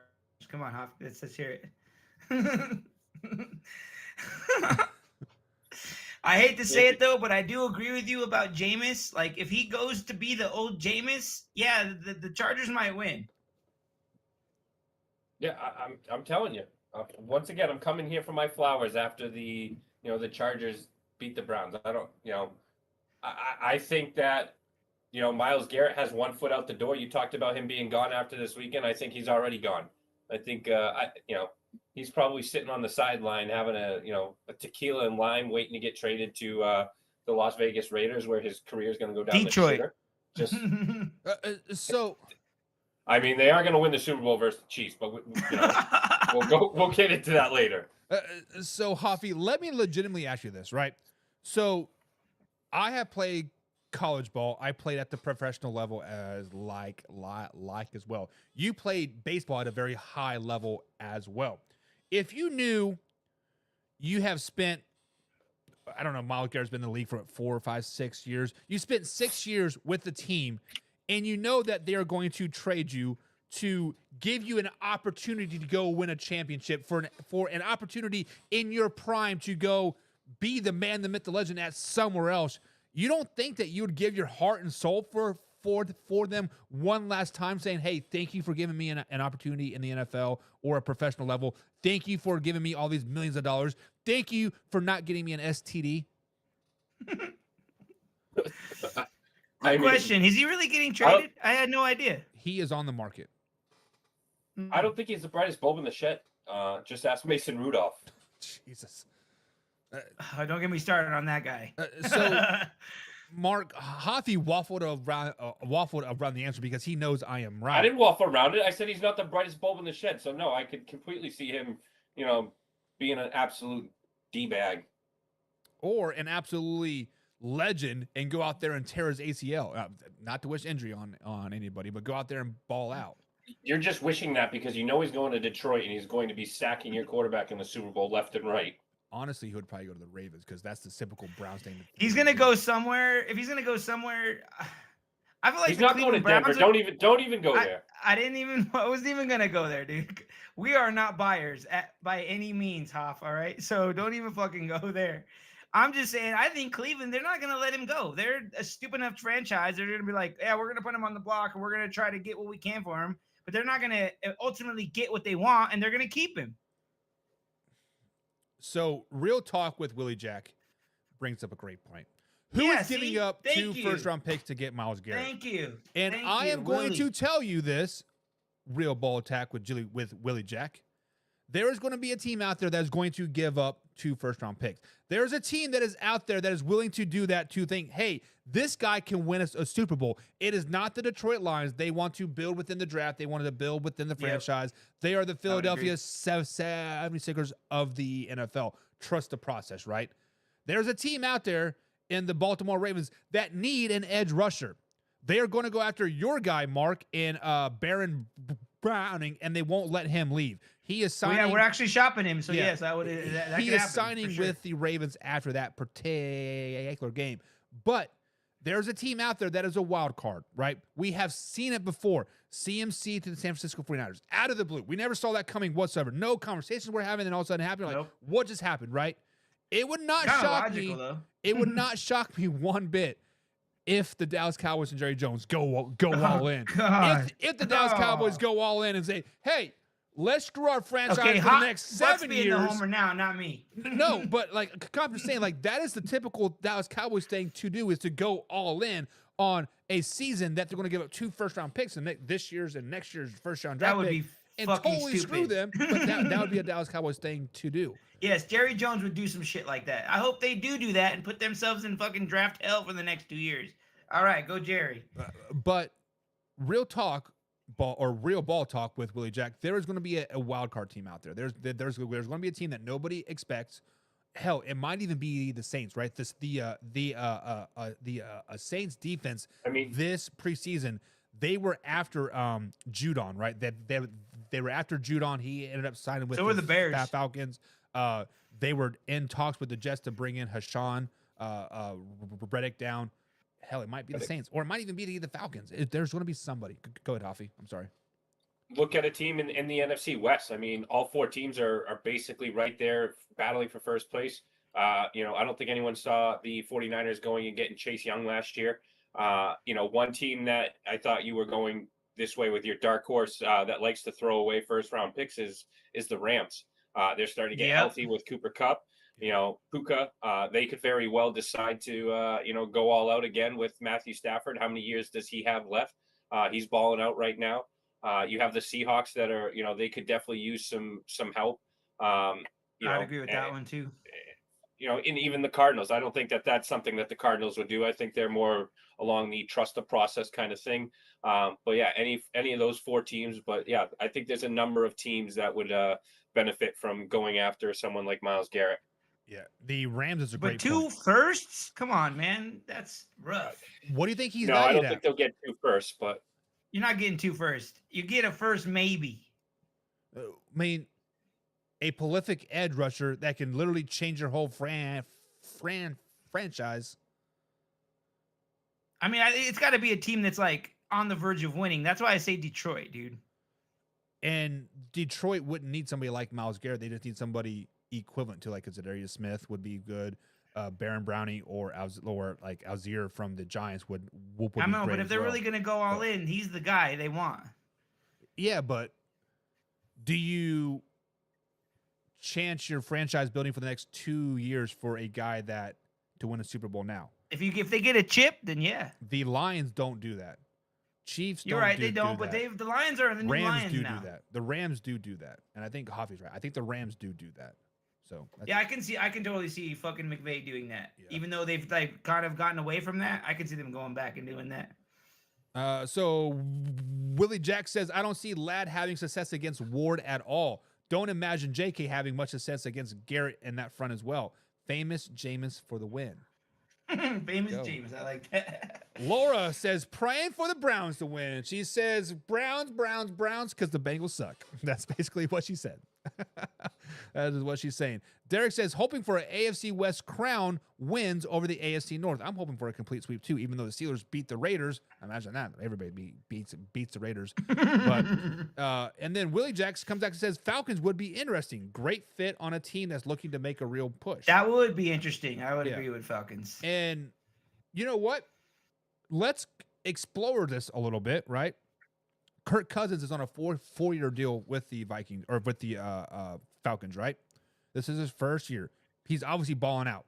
Nobody really thought he was going to come out and do this. They drafted a quarterback in Michael Penix Jr. Watson may not ever come back. Winston's not a savior. DTR, we've seen him kind of be a bust. Would you trade, Hoffy, Myles Garrett, a first rounder, or so would the Falcons be willing to give the Browns Michael Penix Jr. and a first rounder for Myles Garrett? No. I don't think that they would no, I don't think that they would throw their future away for Kirk that. Cousins for 4 years? I don't know. That's tough. Mark? That's why I think it's logical because I'm like, it kind of pairs up. So, you know, and Raheem Morris is very defensive minded. So who knows, man? Yeah, it is a very, very hidden nose. So, guys, in the comments below, Chargers versus Browns. Let us know who you got. Let us know who you got. Moving on to the next game across the pond. Actually, it's not across the pond. It's up the old Ohio Valley, down into Tennessee, where the 2-6 New England Patriots are taking on the 1-6 Tennessee Titans. This is a game that really has no mustard. Let's just be honest. Great news for the New England Patriots is that Drake May is starting. Drake May has cleared concussion protocol. He traveled with the team, and he is expected to start for the New England Patriots. Bad news for the New England Patriots that Drake May is starting. So good news and bad news that Drake May is starting for the New England Patriots. In the full games that Drake May has played, 2 complete full games, he does have 250 yards passing in both of those games. He just cannot find the end zone. End zone and Drake May do not mix. The New England Patriots are just not a very good team. I don't know if it's coaching. I don't know if it's culture. I don't know if it's the players. They're just bad. They're bad. The Tennessee Titans sitting at 1-6. Will Levis is out of this game. Despite having a good week of practice, he will be benched and Mason Rudolph will start. I believed in the Tennessee Titans this season. I believed they were going to go 10-7. I believed they were going to win the AFC South. And I thought I defended them the last couple weeks saying, hey, they could have been 4-1. They could have been 3-1. Hell, they could have been 5-1 if Will Levis didn't make stupid mistakes. But then there was boat raced by the Detroit Lions last weekend, and I think they're pissed off about that. I think they're so pissed off about it that they're going to go into Nashville, Tennessee at home and whoop the Patriots' ass this week. The Patriots, Mark, have no chance versus the Tennessee Titans this week. Am I right? No, you are not right. Due to my gut feeling, I just think Patriots have been a weird team this year. They win a game, they lose a game, they win a game, they lose a game. I feel like I don't know why Tennessee, like you said, Will Levis, Mason Rudolph, that doesn't really scare me. And I feel like if New England has anything, they have a good defense. They're gonna figure out how to stop those guys. And I see New England winning this. I'm going New England. One time I'm picking your team, huh?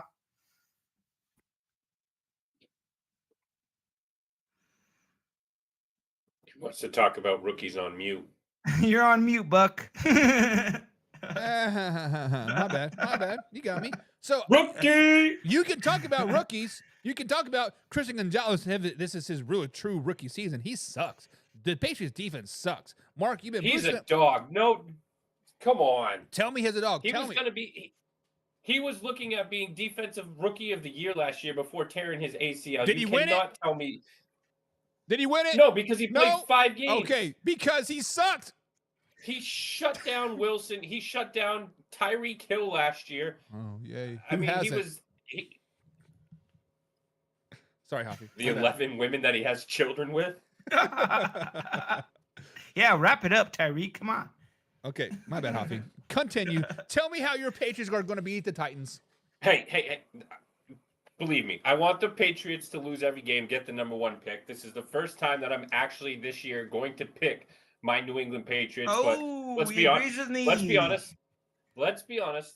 Carolina and Tennessee probably right now are playing the 2 worst brands of football in the National Football League. Granted that the Patriots weren't too far removed from being there themselves, but we do got some positive momentum in the fact that we just beat the Jets. I think Tennessee is a complete crap show, to be honest. So there's an opportunity there for sure. And, you mentioned Mason Rudolph.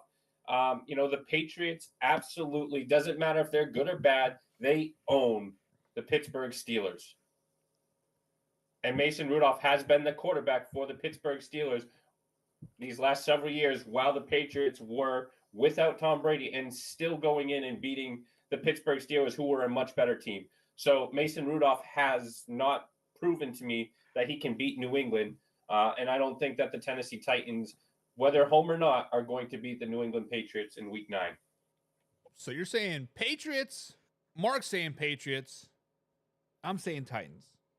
And I can tell you, you're basically admitting you're wrong. I think you're hanging on for that 10 wins, Buck. You're holding on. First thing first, you gotta let go. The 10 wins is not going to happen, right? And I honestly think that the Titans have probably rolled in this season anyways, right? They're trading D-Hop. Calvin Ridley's been rumored to be traded, right? But let's not forget that the Titans still do have a pretty decent defense. Let's not forget that they do have a pretty good 2-headed monster in the backfield. Let's not forget that they still have Calvin Ridley. They still have Tyler Boyd. The Titans still have a pretty good team. And I think across the board, matchup to matchup, the Tennessee Titans win at every aspect in this game. I think Mason Rudolph is better than Drake May going into this game. If Jacoby Brissett were to start this game, it would probably win this game. But I think Drake May, he is, I don't know if he's scared of the end zone. They're not calling the right plays of the end zone. But for some reason, you got no wide receivers. He's still finding the end zone. He's just running. I've said this many times. They have no offensive weapons. Stevenson is their only freaking weapon. So you have no offensive offensive weapons. To the ball. True. What have the Titans done in offense this season? I didn't look at their scores when prepping for this, but I think Will Levis is going to be a bust, bro. They have scored a lot of points, haven't they? I mean, let's pull it up here. It's still loading. I mean, week number 1, they scored 17 versus the Bears, a really good Bears defense. They scored 17 versus the Jets. At the time, the Jets defense was still pretty good.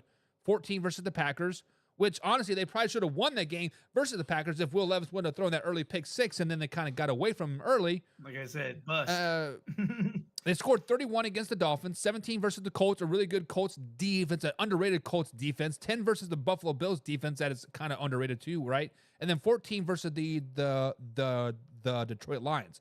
So the Tennessee Titans have been battle tested. Lions, Bills, Colts, Packers, and Bears.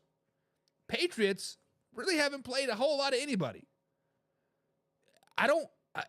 When you look at the Patriots, they played one good quarter overseas.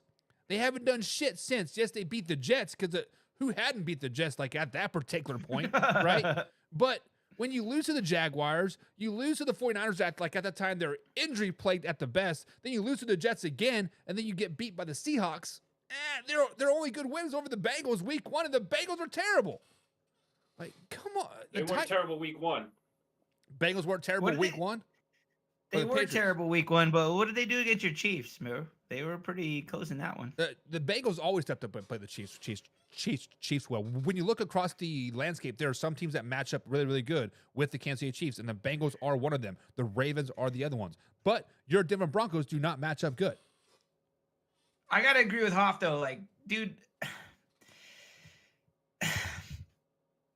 the Titans really haven't played anybody like we've said about a lot of teams, right? Like, but I'm with Hoff in the sense that they are one of the worst teams. They haven't shown me anything offensively, defensively. I'm kind of curious if the coach is really going to be their coach for like that long. Like, I know he's new, so he gets a pass, but he hasn't done shit. They have all these weapons. He hasn't done shit with it.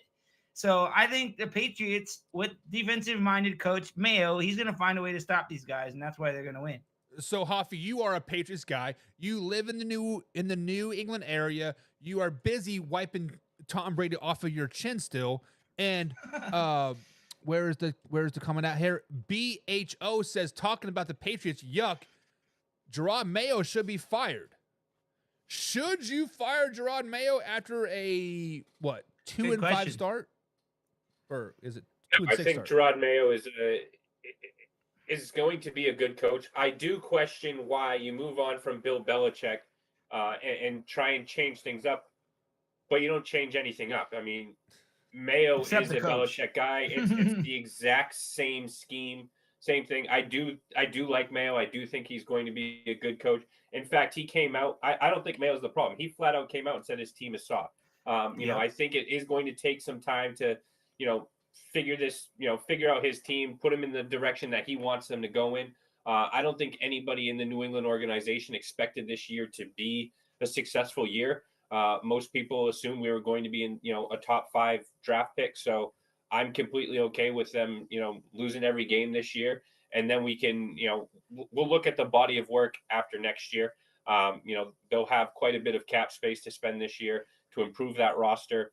So no, I think we're still dealing with some of the issues that we had with Bill Belichick. But no, I do think that this Tennessee Titans team is no better than the Patriots. I mean, they might have looked better on paper at the beginning of this year, but they're playing just as bad, if not worse, than the Patriots are.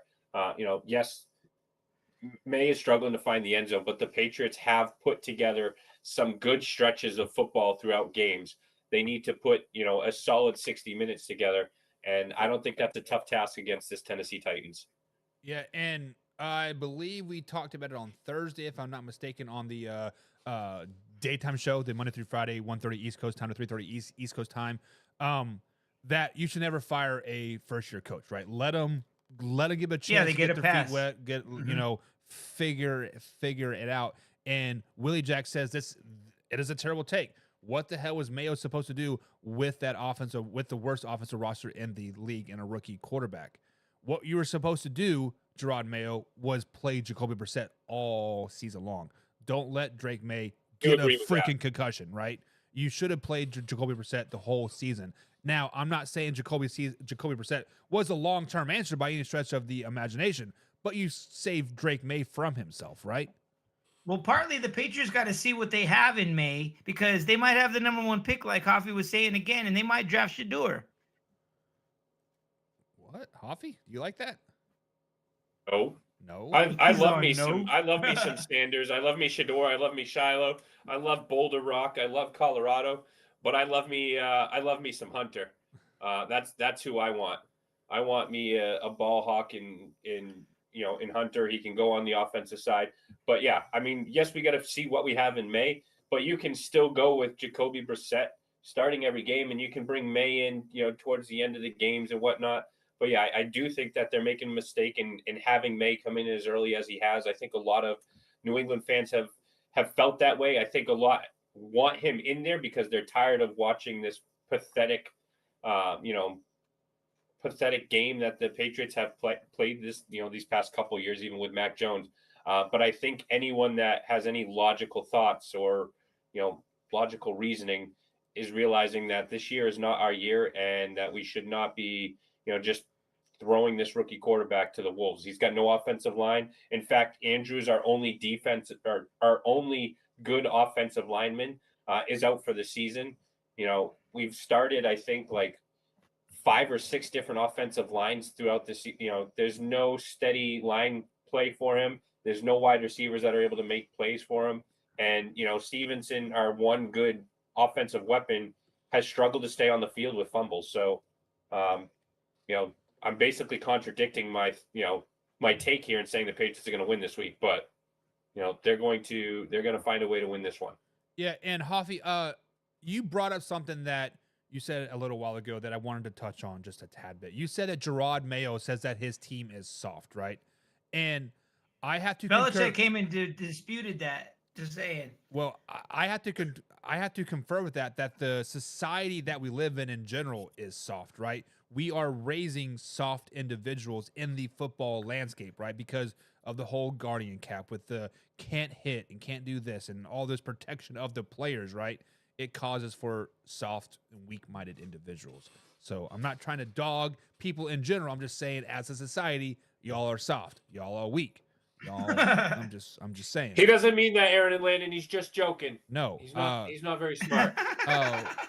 Wasn't you're the one, son, that was talking shit and they and the players couldn't handle it? Yeah, because they're weak-minded, soft individuals, right? They can talk all they want. Let your boys talk, Hoffy. And just, don't tell me to shut up. You shut up. You shut up. See, You're soft. you're soft. You're soft. Yeah, you're soft. Go get the cock. But hey, Belichick came out and said that his defense wasn't soft, and I kind of agree with him. Whatever. You can get off Bill Belichick. Moving on to the next one No, here. I do not.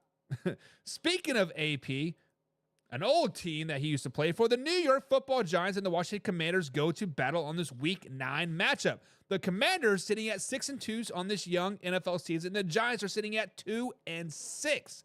We've been talking about the Commanders for most of the week, saying about how they haven't played anybody. Mark, I believe you were one of them that said, "Oh, they haven't played anybody. Why even got them in your power rankings in the top 10?" But when you talk about must-win games, when you talk about prove-it games, the Washington Commanders playing the New York Giants, this is a must-win. This is a must-prove-it game for the Washington Commanders. Well, I have been boosting them up all week long. People have been boosting them up as one of the top teams in the NFC, winning the NFC East, going to the Super Bowl, making some noise in the playoffs. And I named them one of my contenders on Friday. Actually, last week I said they were a contenders. If they do not beat this division foe in the New York Giants, they are back to being pretenders. This game has a lot of weight on it for the Washington Commanders.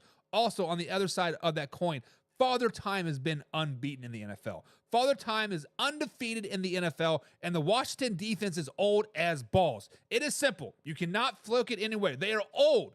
They need to jump out early on the Giants so they can get these old heads some rest, so they can go out there and they can cut their teeth a little bit because they're a little long in the tooth. The Giants, let's just be honest, they are a terrible ran team right now. They're a terrible coach. Their general manager sucks. Their whole organization, the New York Giants, suck right now. What I want to see from the Giants on Sunday is I want to see a fight. I want to see Daniel Jones take off his helmet, get up in Brian Daboll's face, and show him the true swinging gate. I want him to take on the right kick and right across Brian Daboll's face. The 2-point conversion swinging gate last week was absolutely stupid, and Daniel Jones has every right to be upset. The Giants, they do have a decent defense, but they need to win more, and they need to keep that defense together going forward to next season. So when we look at this game, the Commanders versus the Giants, I don't see any way, shape, or form how the Giants can legitimately hang with the Commanders. But, Mark, it is a division game. But, Mark, we have been kind of hyping up the Commanders. But the Commanders haven't played anybody. But I'm still picking the Commanders. Okay, you pick your Commanders, and I'm going to just say this first off the bat. I'm going to start calling them the Commander Skins because everybody, I still call them Redskins. I don't know about anybody else, but they're the Commander Skins to me. So anybody wants to embrace that? All right. Okay. I think Washington will win this game because they do have more talent. They do have Jaden Daniels. I think this is sort of going to be the Jaden Daniels game because if anybody watched the Hard Knocks, the Giants really wanted Jaden Daniels, but they couldn't get enough capital together to move up to get him. And that's why ultimately they didn't get him. And now you see him in Washington, like I said last week, with Cliff Kingsbury. The guy's killing it over there with him. And that's why they're going to win. You said Mark, who'd you say was going to win? Sorry. The Commander Skins, they're going to win. Okay, so I said the Commanders, but you're like, hang on. You're wrong. But Hoffy thinks I actually am wrong. Hoffy thinks like the Giants are to come out there and whoop some ass, right, Hoffy?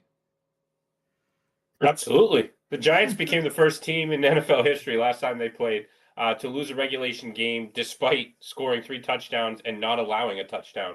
They league high 35 sacks right now. That's one more than they had all of last season. They're on pace for 74 sacks this season, which would break the record of 72 by our buddy Combs' 1984 Bears. And Brian Daboll is 3-1 against the Washington Commanders as a head coach. So yeah, I do think that his success continues against the Commanders. I do think that the Giants pull a rabbit out of the hat and beat the Commanders. I'm still high up on the Commanders. I still love them. my boss is probably going to call me up Monday morning and fine me for this, but he's living in Washington, big Commanders / Redskins fan, but Commander his Skins. team, Commander Skins. Washington non-football team. So, Huffy, actually, Mark, let me ask you this question. How many touchdowns do you think has been scored at MetLife Stadium this season? I might add you that there's 2 NFL teams playing in MetLife Stadium that have had 10 NFL games. How many touchdowns have been scored there by the home team? Not much. One. One Oh, touchdown by the Jets and the Giants at MetLife Stadium this season. Huffy, how many MetLife wins have been there this season? Between the Jets and the Giants, how many times have people have won at MetLife Stadium? One. What makes you think that the Giants are going to win at MetLife Stadium versus the Washington Commanders? Like, let's just be legitimately honest here. I mean, because I refuse to believe that you're right in anything. I mean, wasn't the Giants that kicked like 7 field goals, right? And they still like lost that game. It was just the Giants are trash, man. Let's agree on that. Come on, 2-6. They are trash, but it's a division game. They shouldn't even have 2 wins. Anything can happen in a division game. Right. It is a division True, game. I would agree with that. I would agree. So, it is a division game. Every team seems to have a, hey, look at your Kansas City Chiefs last Christmas versus the Raiders. 100%. That was kind of a blessing in disguise for them. Maybe this is the blessing in disguise for the Commanders to realize that they're not them, and they have to get back to the drawing board and kind of figure out and realize that they got a bunch of old balls on ball defense. sacks on defense. And if you want to talk about blessing in disguises, let's flash back to week 3 when the Chargers beat the Denver Broncos. If they wouldn't have won that game, the Broncos wouldn't have been a 5-win team so far this season. So too soon, Mark? Dude, I'm not even gonna respond. That's number 6. That's like 7 or 8 right now, okay? Wait till we get to the goddamn Chiefs game, bro. Laura says the Commanders gonna will go come out jump with off the dub. a mile-high bridge. Commanders getting the dub, says Laura. Okay. Willie Jack says Commanders by 2 tutties, Hoffy. 2 tutties. Real ball talk. He I doesn't know what he's talking about. I don't Stick think to the basketball. Commanders have had a blowout win this season, have they, guys? Because let me pull up the Commanders scores. Like all their scores have been one game scores, have they? Except for the Cardinals, right? They did go out there and they beat down the Cardinals and the Panthers. Wahoo, right? But the Giants 1-score game, Bengals 1-score game, the Browns. I guess they did beat the Browns pretty well. But I mean, 2 tutties just seems like a lot. You're eating your own words. Yeah, like I was wrong. So they have 1, 2, 3 blowout wins. Okay, my bad. The Giants need this win because the Jets have been sucking. The New York faithful are ready to commit suicide over their World Series. Especially because of the Yankees. To the Dodgers. So if the Giants don't win this week, I think somebody in New York just absolutely blows that entire state up, which wouldn't be a bad thing. Or jumps off the Brooklyn Bridge. Did you guys see where Robert Kraft gave the Dodgers the Patriots private jet to fly home or something? It's stupid. What? Yeah. Oh Look it up on Twitter. So he's got no loyalty to Hoffy's Red Sox. What the fuck? No, it's Fuck like both the Dodgers and the Yankees and anyone else in New York or LA. So Derek says, who are the wideouts on the Giants? They have Slayton. They have Neighbors. They got Malik Neighbors, bro. They got Wan'Dale Robertson. They have a really good tight end. I want you guys to remember this name, Theo Johnson. He is going to come out probably year 3, year 4, and he's going to be like Travis Kelce and be one of those elite tight ends, Theo Johnson. But don't forget the workhorse to have in the backfield in Saquon Barkley. Yeah. And Tyrone Tasey Jr. has been cleared from concussion. So that guy's been good for them, for sure. He's been good. And Hoffy, Willie Jack wants to, how about a gentleman's bet? 20 on-air push-ups if the Commanders win by 2 tutties. I don't think I'm capable of doing 1 push-up. I was just gonna say that. I was like, oh, that asshole can't do 20 push-ups. Hey, no fucking way. We've been live for almost 2 hours now. We're not even halfway through with the games, Hoffy. So you have 2 hours to do 20 push-ups. I think you can handle that. One per game. But Buck see me get down on the dance floor. I could definitely do 20 push-ups. All right. So do we got a bet, Hoffy? Is there a bet with Willie? 2 tutties? No, because I'm just trying to be an asshole here and go against you. But I honestly think the Commanders are going to 2 wipe the tutties floor is a with lot. the Giants. 2 tutties is a 2 lot. tutties. Come on, Huffy. Man up, bro. The Giants suck nutsack. The Giants have a Then, pretty then good they defense. should be up 2 tutties then, right? Giants got a pretty good defense, Hoffy. I think they can hold them. Yeah, that does work. Let's move it along. I gotta put these assholes to bed. All right, go put those assholes to bed. Moving on. We had the Saints taking on the Carolina Panthers. The Saints are sitting at 2-6 on the season. The Carolina Panthers are sitting at 1-7. Guys, in the comments below, let us know who you're taking, Saints versus Panthers. But there are some positive news on both sides of the ball. The positive sides for the Saints, Derek Carr is back. Chris Olave is 100%. They finally going to get some good quarterback play. Spencer Rattler has been suspect at best. But let's not forget that the defense has been bad. The defense for the Saints has been bad the last 5-game losing streak that they've been on, 6-game losing streak. Now, I'm glad to see Chris Olave back. He's a 100%. I'm kind of excited to see what MVS can do for the Saints. Saints fans are saying that Derek Carr makes an average receiver great. I have yet to see that ever in my time watching Derek Carr, but maybe we can see that happen. The Carolina Panthers have their starting quarterback in. Bryce Young will start again this weekend. Bryce Young is simply out there to showcase of what he can do for other teams. He is on the trading block, and I think the team is going to rally around him and really catapult his play to get him onto greener pastures. So, Mark, when I look at this game, Saints versus Panthers, I'm taking the Panthers. I like Bryce Young. I like their defense, and I'm excited to see what the Carolina Panthers offense can do without Deontay Johnson. Okay, so this is another one I'm going to disagree with you on, man. Panthers are shit. They are the worst team in the league. They have the fucking worst owner in the league. You know this, how I hate that guy. I don't know if on our off-screen text, I sent you how he had Broncos fan ejected because he couldn't handle his team getting fucking mollywopped in Denver. Sorry, David Tepper. Like I said earlier, though, like this is a trash game. Both these teams aren't very good. But I think out of the two, New Orleans is they have their weapons back. Like you said, they got Olave and they got Carr coming back. It's going to be a boost for them. And I feel like that's what I'm going with, going New Orleans. Going New Orleans. Hoffy, I know you're a New Orleans guy.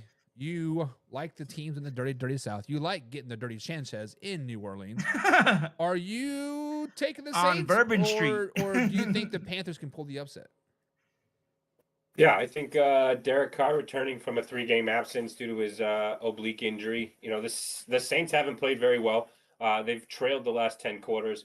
I think taking an early lead is paramount to their success. You know, forcing Carolina's offense to mount a comeback, I think is how they're going to have to beat this, Panthers team. But their Panthers are averaging 15.5 points per game. They've struggled even more than the Saints have. So give me the Saints in this all day. In their defense, they did have Andy Dalton playing, so Red Rifle. I'm just saying. Red Rocket. So I'm taking the Panthers. You guys are both taking the Saints. You guys need to get back on my page because I was undefeated last week in my picks. So you guys need to come over to the dark side. Hey, week to week, bro. This is a week-to-week league. There's a first for everything. You're right. It is a first for everything. Speaking of first for everything, if you guys have not done so already, in the link below, there's a description to the Week 9 NFL Pick'em. Get down there, click that link, get your picks into us for a chance to win $2,000, plus weekly prizes as well. So that was the Saints versus Panthers, and now we got the game that everybody is looking at. The game that people are looking at, the 5-3 Denver Broncos taking on the 5-3 Baltimore Ravens. We have talked about this game 3 or 4 times so far this week, and I am very, very intrigued in this game. I'm going to be very, very upset that I am not going to be able to watch this game live. I'll have to watch it on replay. Broncos need to start stacking some wins, right? They need to start stacking some wins versus some good teams. The only wins they have had this season versus playoff teams are over the Bucs. And at that time, they did go out there and they beat a very, very good Bucs team. All of the 3 games that they've lost this season have been all one-score games on the bright side. So they are playing good football. They're playing decent football. Bo Nix is getting better each and every week. The defense is still playing top tier. It's bound to come down, but they're still playing top tier. But I am worried about, did they peak too early? Can they beat good teams? Can they stack some wins? The Ravens, fresh off of dropping a game versus the Cleveland Browns that they should have definitely won. The Ravens need that get-right game. The defense sucks.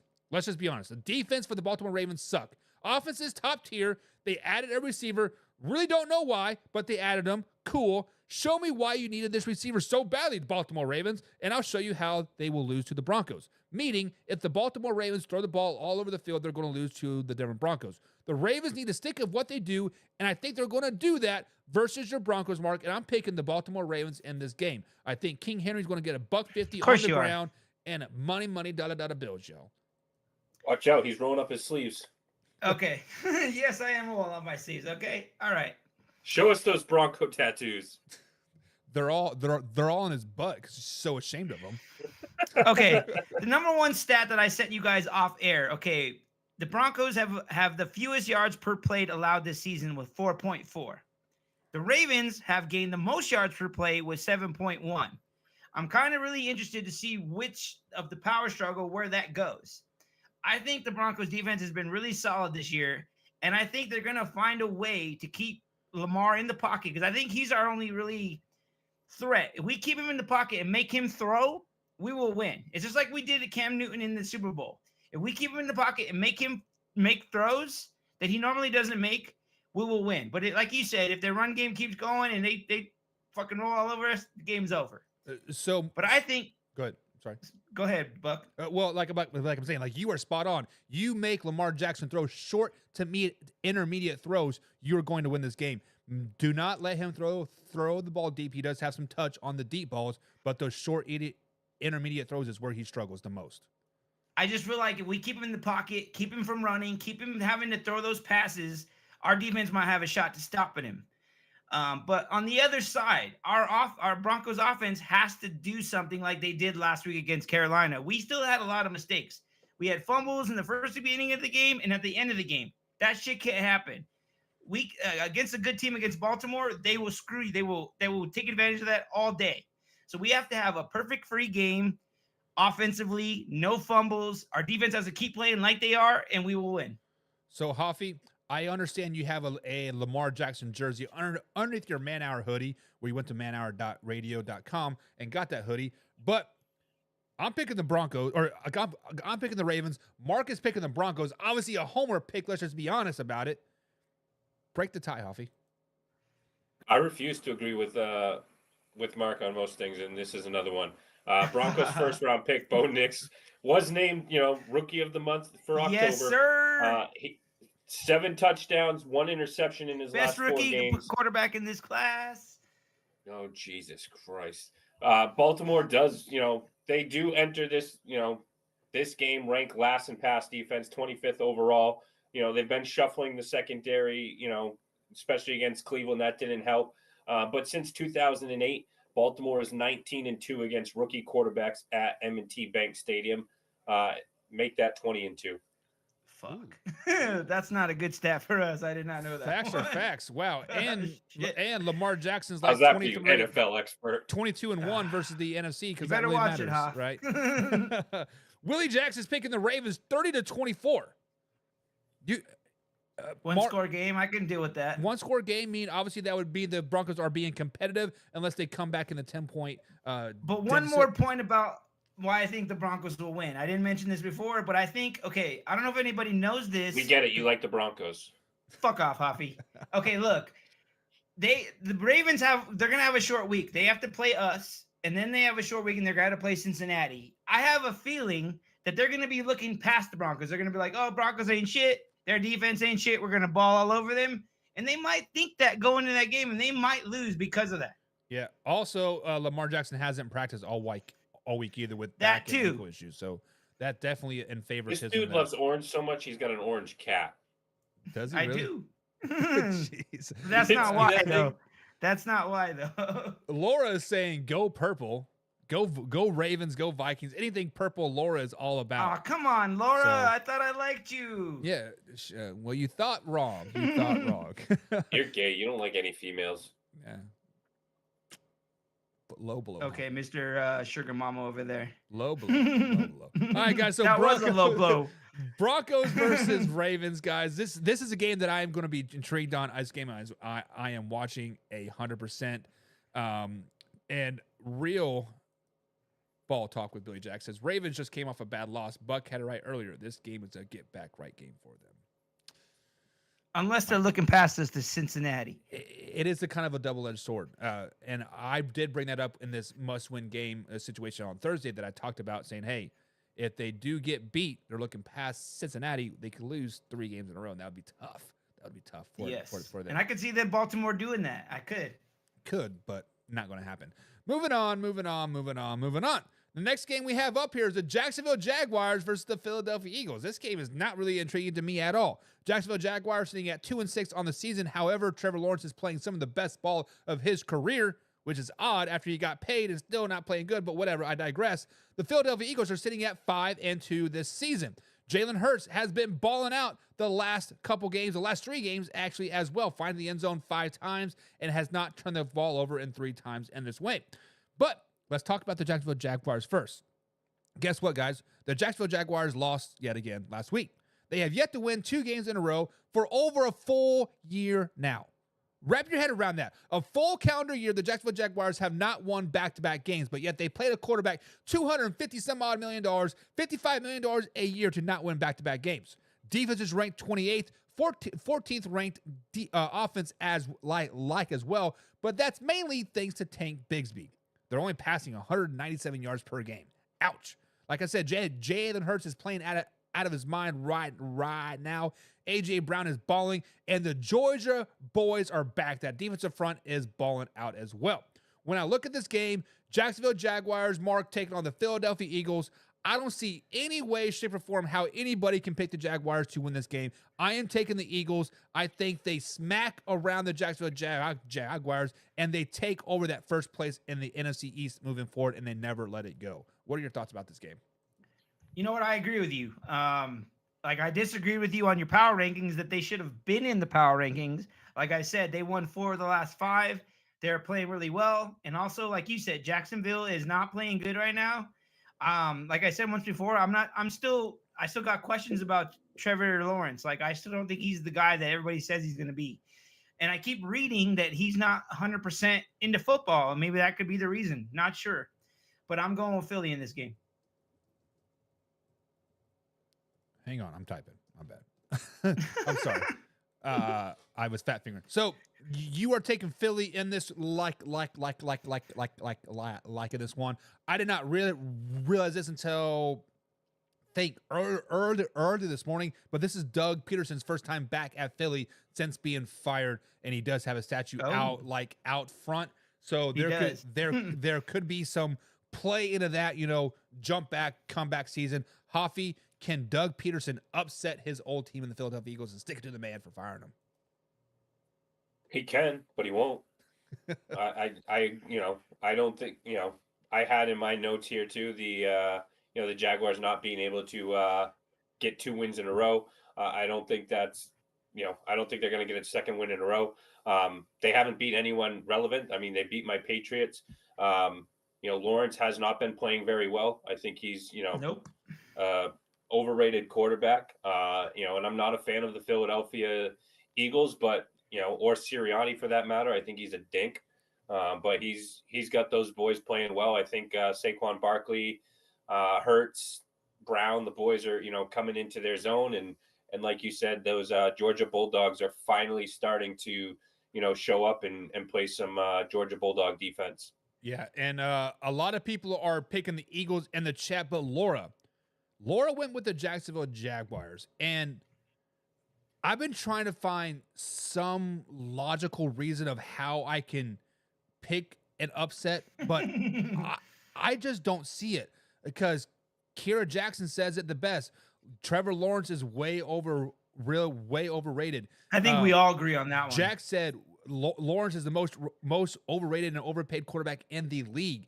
And offensive wise, besides Tank Bigsby, who do the Jaguars have? They don't have anybody. Like the defense. Yes, I do like Josh Hines Allen, which he could be on the move as well.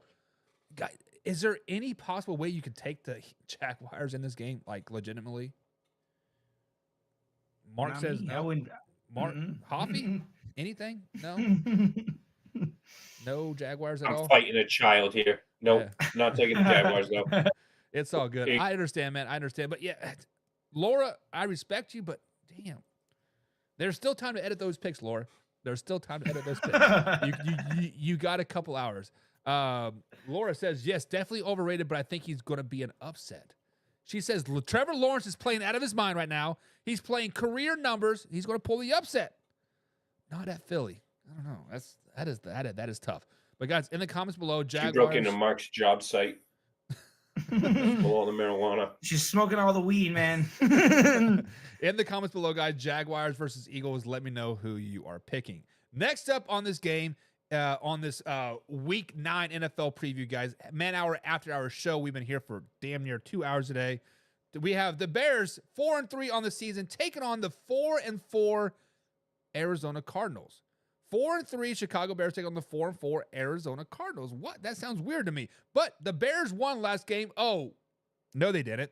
They would have won the game. It was 59 minutes and 47 seconds long, but they lost on that Hail Mary play, just like the Buffalo Bills did back in Kansas City just a few seasons ago. 13 seconds do matter. 13 seconds lives matter. But a rebound win would be nice for the Chicago Bears versus a first place team. But the only way I see that happening is that the offense shows up and the Bears have no offense. Be it outside of Swift, the offense didn't show up. The defense is good. Defense might be great, but they're not very good. Arizona Cardinals, Mark, is a team that's been kind of flying under the radar all season long. If you look at flying underneath the radar, definition, Arizona Cardinals. Nobody's talking about them. First place in the NFC West, 4-4, but they really haven't beaten anybody either. They've beaten the Rams when they were injured. They've beaten the 49ers when they were injured as well. Both huge wins, of course, moving forward, but then they beat the Chargers. I guess something that your Broncos couldn't do, but they did beat the Chargers and did beat the Dolphins. That's 9. In this game, I want to say the Bears can bounce back. I want to say the Bears can play a full 60-minute game, not 59 minutes and 47 seconds, but I'm picking the Arizona Cardinals. Where are you at on this one? You know what? I'm with you on this one, Buck. I am picking Arizona, and I'm really glad that you brought up that they're number 1 in their division with a 4-4 record. So that means their division is fucking shit. Like they have 3 teams. No, there are 4. All of them are 4-4 except for the Rams. They're 3-4. Like, I'm glad that you brought that up because I looked it up and I was like, God damn, that is a terrible division. But I am picking Arizona. I think they have more weapons. I think Marvin Harrison Jr. is finally coming into his own with Kyler Murray. They're developing that connection. And you know what? The Bears haven't really shown me much after seeing that debacle against the Commander Skins and their defensive guy. He's yelling at the crowd. He's not even like backing up the play and all this shit. Like I've told you, I think Eberflus should never have been the coach. I think he should be fired. I think Shane Waldron's a terrible OC for Caleb Williams. Yeah, I'm going Arizona. Hoffy, earlier this season, we heard Kyler Murray come out and say, it is not my job to force Marvin Harrison the ball. Marvin Harrison was not getting the ball at all, kind of getting like 3 catches like a game. Since then, he's kind of come into his own, and like what Mark said, is finding his way. Do the Cardinals continue to feed Marvin Harrison Jr. and beat the Bears, or can the Bears upset the Cardinals? They can continue to feed Marvin Harrison, but and that is going to be a key to their success. The Bears have been outscored 29-10 in the first quarter before outscoring their opponents 153-90 over those final 3 quarters, whatever you want to call them. They've only produced 1 first quarter touchdown, no game opening drive. So yeah, the Cardinals have to get out, start fast. But that said, you talked about the Bears offense not being good. They entered the bye week on fire. They had generated 5 touchdowns in back-to-back games, first time since 1956. And they had produced at least 35 points in consecutive contests for the first time since 2006. I mean, Brandon Combs had a freaking full chub. Williams, Williams was the catalyst for that team.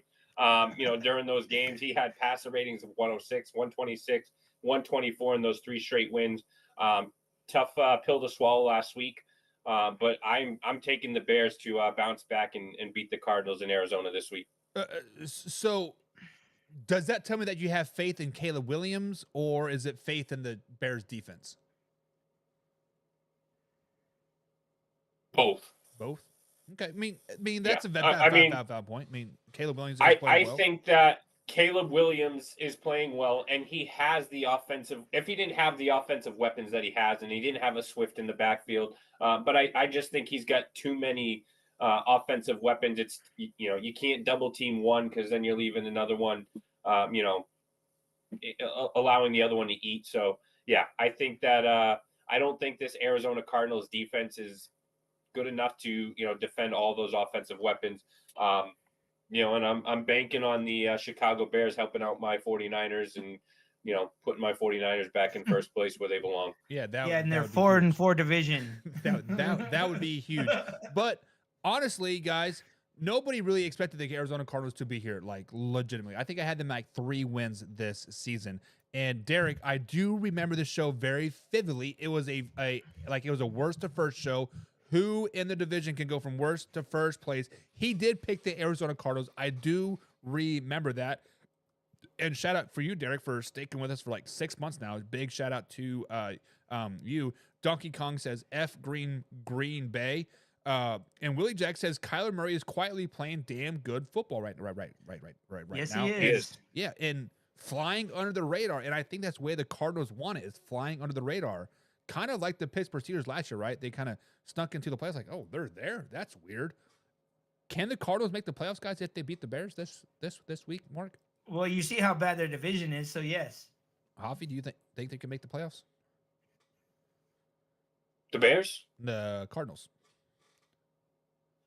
No, I think that they're going to come back to earth. I think that, with the Rams getting healthy, they're going to put the Cardinals in the rearview mirror. I think the 49ers are going to, they got McCaffrey coming back after this bye week. I think they're going, they just beat down on the Cowgirls. I think they're starting to find, their mojo. I mean, I don't even know if they really needed to find their mojo, but they're going to have McCaffrey and their other offensive running back. I can't think of his name, who was second in the league in yards, Mason. So they're going to have that 2-headed monster. They're not going to have to rely on McCaffrey as heavily as they have these past, year and a half that they've had McCaffrey in the backfield. And then there's the Seahawks too. I still think that the Cardinals will find themselves in the basement at the end of the season. Hey, Hoffy, spoiler, I just realized that we have the same exact desk. Great minds think alike. But did you guys know, if I remember correctly, the Arizona Cardinals play the Rams 2 times in the next three weeks. This will be a great measuring stick to see where the Cardinals are after this month of November. Laura is picking the Cardinals in this particular game. Willie Jack says he is excited to see what Harrison Jr. does against Jalen Johnson. I didn't even think about that. That is going to be a good matchup to watch 100%. And Monkey Meowie, I don't know how to say your name, but it says Reed or Thomas Jr. Need to be a little bit more clear of what you're talking about. I don't know if you're talking about defense versus I'm not sure what you're talking about there, bud. And Kira Jackson says Cardinals won't make it that far. Personal opinion. So Cardinals have kind of agrees with you, Hoff. Kind of tinkered out a little bit. So Cardinals have a true test coming in the month of November. They do play at least 2 division games, if not 3, if I'm not mistaken. So they definitely have some work cut out for them. So guys, in the comments below, Chicago Bears or the Arizona Cardinals, let us know. What receiver should he play, Thomas Jr. or Reed? I'm taking Thomas Jr. every time they're okay, man. Yeah, I'm taking Thomas Jr. 100%. Next up, we have a game that we have been talking about all week long. We have a game that I've been trolling the old interwebs all week long, and that is the number 1 seed in the NFC North, the Detroit Lions, 6-1, taking on the 6-2 Green Bay Packers. This game was on the opportunity of not being as much, but Jordan Love has been cleared. Jordan Love will be playing. As you guys know, the Detroit Lions are one of the best teams in the NFC right now. Not the NFL, but the NFC. They're fresh off that 52-14 win over the Tennessee Titans, and they haven't scored under 30 points in the last 4 weeks. Actually, the last 3 of the 4 of the last week, they haven't scored underneath 40 points. Their offense is flying high right now, and the defense is reaping the rewards. I am worried about the pass rush still for the Denver Broncos. I am worried about them not getting pressure on Jordan Love this game. Because when you look at the 6-2 Green Bay Packers, they did win on the road last week versus the Jacksonville Jaguars. They did not play their best. Their offense struggled and their defense struggled, but a win is a win, and they are ready to roll. Maybe they are looking past the Jaguars. Maybe they're looking forward to this game. But when you look at the Packers, Mark, the Packers had the 5th ranked offense in the NFL, and they are ready to show the 20th ranked defense that they need pass rush help, and they need it now. I am picking the Green Bay Packers in the upset win this week, and they're going to embarrass the Detroit Lions. They're not even going to win. They're going to embarrass. Jared Goff's going to have probably 3 interceptions. Jordan Love's going to find the end zone 4 times. And shut the hell Josh up. Jacobs is going to rush for $120, 20, 25. Sorry, Lions fans. Go, Pack, go. Mute. Rookie. I listen to your show every day, and I see why you're all over the fucking Packers bandwagon. I get it, but you know what? That's I don't his wife's a agree. Packers fan. I did not know. That's his Okay. third team. That's his third team. Oh, that makes the total sense now. As you Okay. guys know, there's a But cheesehead there, but it is my wife's. Either way, I'm telling you right now, this is the NFC North is the Lions division to lose. And I'm telling you, they know what they do. Dan Campbell, if he knows anything, he knows that he has to beat his division foes to get where he wants to go. They've already beat the Packers once. They're going to beat them again. I'm going Detroit.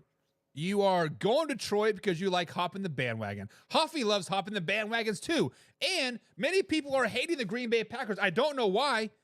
I would be hating the Detroit Lions, honestly. They keep boosting up this offense. The Green Bay Packers have a higher ranked offense, Huffy. The Green Bay Packers have a highest ranked defense, Huffy. And the Green Bay Packers are at home. Are you taking the Lions, Huffy, or are you taking the Green Bay Packers? I about said Cowboys. You talk about them having a better offense. That's because they had Malik Willis playing in those games. But we're talking about Jordan Love playing in this game. And the last time that the Packers were able to defeat the Lions, it was on Thanksgiving Day. They forced, the Lions had a lot of turnovers. I don't see that happening this game. I think the Lions have, probably the best 2-back running backs in, all of the NFL. I mean, a thunder and lightning backfield Totally agree. combination. Gibbs is the lightning version of that and certainly lives up to that, phrasing of lightning in a bottle. Green Bay's run defense has been up and down this season. They struggled against Joe Mixon just 2 weeks ago. In their last meeting against the Lions, they gave up over 140 yards. The Lions are just, I think, too well balanced for this Packers defense. So I'm taking the Detroit Lions. I've been praising Detroit since our power rankings. I'm taking them to win the Super Bowl against your Kansas City Chiefs. So, Mark, I believe I heard Hoffy said that the Packers struggled to stop Joe Mixon. Did the Packers beat the Houston Texans? Yes. Yeah, okay. So, Hoffy, your point is mute there. Yes. It's not mute. They struggled against him. Okay, but they Just still because won. they won doesn't mean they struggled against him. I The don't care. They Lions are still better won. than the Texans. Hence why they're going to be in the Super Bowl and they're going to beat the shit out of the Kansas City Chiefs. Okay, you can talk about February all you want, but we're talking about November 3rd. We are talking about tomorrow. We're talking week 9. Week We're 9 talking of a the W NFL for the season. Lions. We We're are talking week 10. Week 9. Go Lions, baby. We are Week 9, week talking 10, about week 11, how Super Bowl week. We're talking about the Lions, baby. we are talking about how overhyped the Detroit Lions have been all season long. Let's No, just we're be talking honest. about the Who Fudge have- Packers who and have the they future played? Super Bowl champs, Detroit Lions. Who have the Lions played? They played the Kansas City Chiefs and beat them. Yeah, okay, Week 1 of John. 2023. 500 days ago. Okay, they played the Vikings, a good team. But beyond that, who have they played? Who have they the beat? teams on your schedule. Do I not sound like you broken record? I didn't say that. I don't say that. People are like, oh, You say that every He's all, I don't single say show. that. You do say that, but but you are not on your Hey, schedule. Can you You're guys so see my hat? fully- It says shit show supervisor, and this is a shit show because the Lions are not very good. Let's just be honest. The only thing that's a shit show is your eyeballs because they're full of shit. That's why they're brown. Like, okay, the Lions are well balanced, right? Jared Goff is playing at Lions are Super Bowl champs. the last 4 weeks, Jared Goff has played perfect football. In those perfect football games, they beat the I know Tennessee they did Titans. spank your Cowboys. They I know did. that. They beat down the Cowboys, right?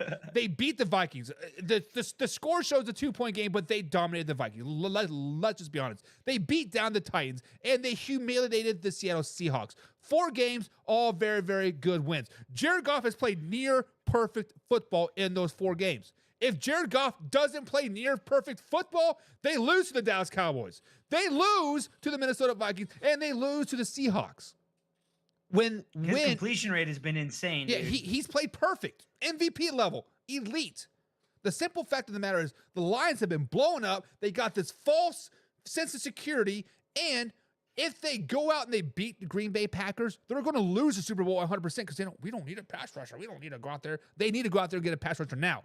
And Yes, they do. I am helping you Detroit Lions fans by picking the Packers because I am always right. And when the Packers beat the Lions, I'm like, oh, we can't get pressure on Jordan Love against this mediocre defense, whatever, yada, yada, yada. The Packers are going to win, Hoffy. I don't care about it. They don't have no pass rush, and their secondary is going to get exposed. That 20th ranked defense is going to drop down to 24th, 25th, if not a 30th ranked defense. They're not very good without an elite pass rush. Mark, you are agreeing with me, Do right? us a favor. Shut the hell up. I You're agree. wrong.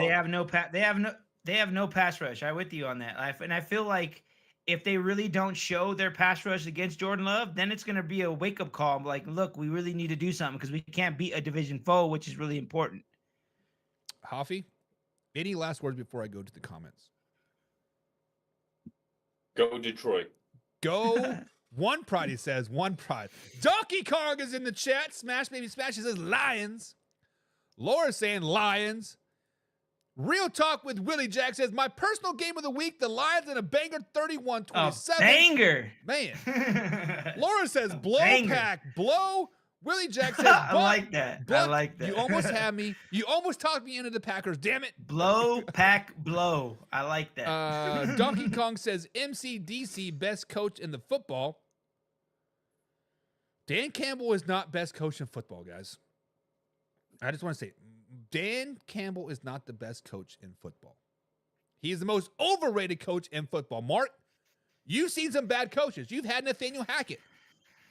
You keep bringing up fucking Hackett, dude. Like, Is Dan Campbell a good coach? Yes or no? yes, he is. Like, I think he is. I think he makes some calls that are questionable because that's the way he's driven. That's the way he thinks.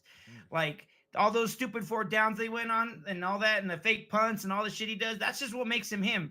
So I kind of understand why they do that, but I don't understand why they do that because it's like a 50-50 thing. It's like you can make it, it's good, but if you don't, you're fucked. And it's like, what are you doing? And if they wouldn't have made those mistakes last year, they might be in the Super Bowl last year. And honestly, I've done shows where I said this is the reason why Dan Campbell will not ever be a Super Bowl winning coach is because his no risk it, no biscuit type of philosophy here a little bit. Steve says, oh God, go Pack, go Pack, go Pack. Blow, Go. pack, blow. Laura says Lions are on a mission this year. It is so far they've proven to be the best in the NFC. So far, because they Agreed. haven't played anybody. Just saying. I'm just saying. Like Kira, you said, you got to play who's on your schedule, I don't bro. say that, but it's Yes, true. you do. It's true. I don't say that. I don't say that, guys. Kira says, I'm going with my Lions. 24-17, maybe. I think it's going to be a 30-40 point game, honestly. I think it's a race to 40. Whoever scores 40 points is going to probably win this game. Defense, what? Derek Right. says, Green Bay wins. I don't think Detroit gets the pass rush rolling. I do like receivers over Green Bay, though. Donkey Kong says, Lions, baby. Lions all day, every day. Donkey Kong says, Goff for MVP. He is playing at an MVP level right now, 100%. He is up there for sure. He And is up Derek there. says, this is Thanksgiving gay. I'm cooking turkey tomorrow. Everybody's going to Derek's house. Turkey, mashed potatoes, a little bit of gravy. Hell Let's yeah. Go, let's go. Let's the Man go. Hour After Hours crew is coming. Willie Jack says Dan's a good coach, arguably the best motivator in the league. AP Agreed. is a really good motivator too. Not. Doesn't mean you're a very good coach. Not. No. I'm honestly just throwing shade at Dan Campbell. He has definitely done good. He has definitely turned that franchise around, right? They're doing good things. But let's move on to the last game of the night, guys. Sunday Night Football. This game got flexed weeks ago, and when they were talking about the Indianapolis Colts taking on the Minnesota Vikings. I did a must-win for this game. Who needs this win more? Who needs it? If you guys want to see it, the clip is out there. Go to youtube.com/manhour. Look for it, of course, on facebook.com. But the Indianapolis Colts are sitting at 4-4 this season, and the Minnesota Vikings are sitting at 5-2. The Colts, coming fresh off the loss, being tapped out versus the Houston Texans. Joe Flacco will be starting again this week for the benched Anthony Richards after he tapped out earlier this week versus the Texans on 3rd and goal. If you guys don't know, you should know, and go back and clips and watch the clips. The Vikings are on a 2-game losing streak, which I told you guys would happen, and it would not shock me if they lose 3 games in a row. It would not shock me either. Bright side for the Vikings, TJ Hawkinson is back this week. I want to see how they bring him back, see how they use him, and how will JJ take less touches? Is he going to complain, or is he actually going to go with stride in it? Because we talked about it earlier when he come out and he said, Mark, I believe you and I talked about this on After Hours, and I need 100 yards, and I was like, they're going to lose this next game because he wants 100 yards. What happened? They lost 2 games in a row. However, I am taking the Minnesota Vikings in this game. I do like the Colts. I thought the Colts were going to compete in the AFC South, but I think that team is kind of struggling, and that team is struggling, and they're going to lose versus the Vikings. What are your thoughts, Mark? Okay, so when you were talking about this earlier in the week, I chimed in and I said the Vikings are fugazi. You kept saying it wrong. It's fugazi, which means fake. They are not like what everybody thinks they are. I think this little streak they had of undefeated, it was luck or want to win, whatever you want to call it. But the Vikings eventually are going to be the Vikings, and they're not going to be good. I'm sorry, I don't have faith in Sam Darnold, but that's just my opinion. I think Indy's finally going to get it together. Like I've said many shows before, and me and you agree on this, Buck. I think Flacco is the better option for them. So that now that they have him in starting, like that's better for them. He's going to get the guys the ball when they need it. He's very experienced, and so I'm going Indy. Yeah, and I believe our man James said it says at best, Hoffy. He says flack around and find out, and hopefully the Vikings don't flack around and find out. They get to pressure him early. I think that's the only key they can really get to beating the Colts, but I do think they do it. What do you think in this game? I mean, yeah, you said it earlier. The Vikings are coming off back-to-back losses. You know, the Colts are dealing with some trauma in their locker room with Anthony Richardson getting benched in favor of, Joe Flacco. But I think the Vikings will be ready to bounce back against this, suspect Indianapolis Colts team. You have Aaron Jones. He's fit in real well with this team. Yeah. He's added an element to the backfield in receiving and helping out Justin Jefferson.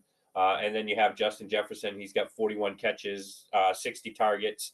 That's a 68.3% completion percentage, about 650 yards this season, 5 touchdowns. I think that Jefferson and Aaron Jones are just too much for this Indianapolis Colts team.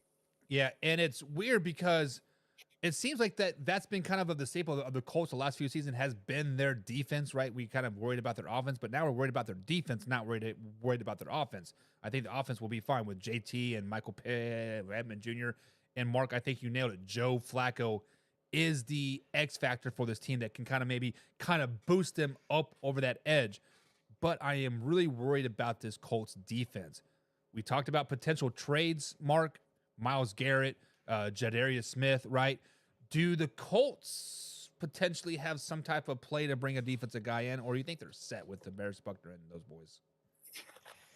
I don't know, man. I think Chris Ballard is a really good GM for them, but I feel like they're kind of like us. They're not going to be buyers. I just don't. I feel like there's certain teams in this league that are buyers and sellers, and they are not buyers. They're not buyers. Hoffy, do you kind of agree with that a little bit?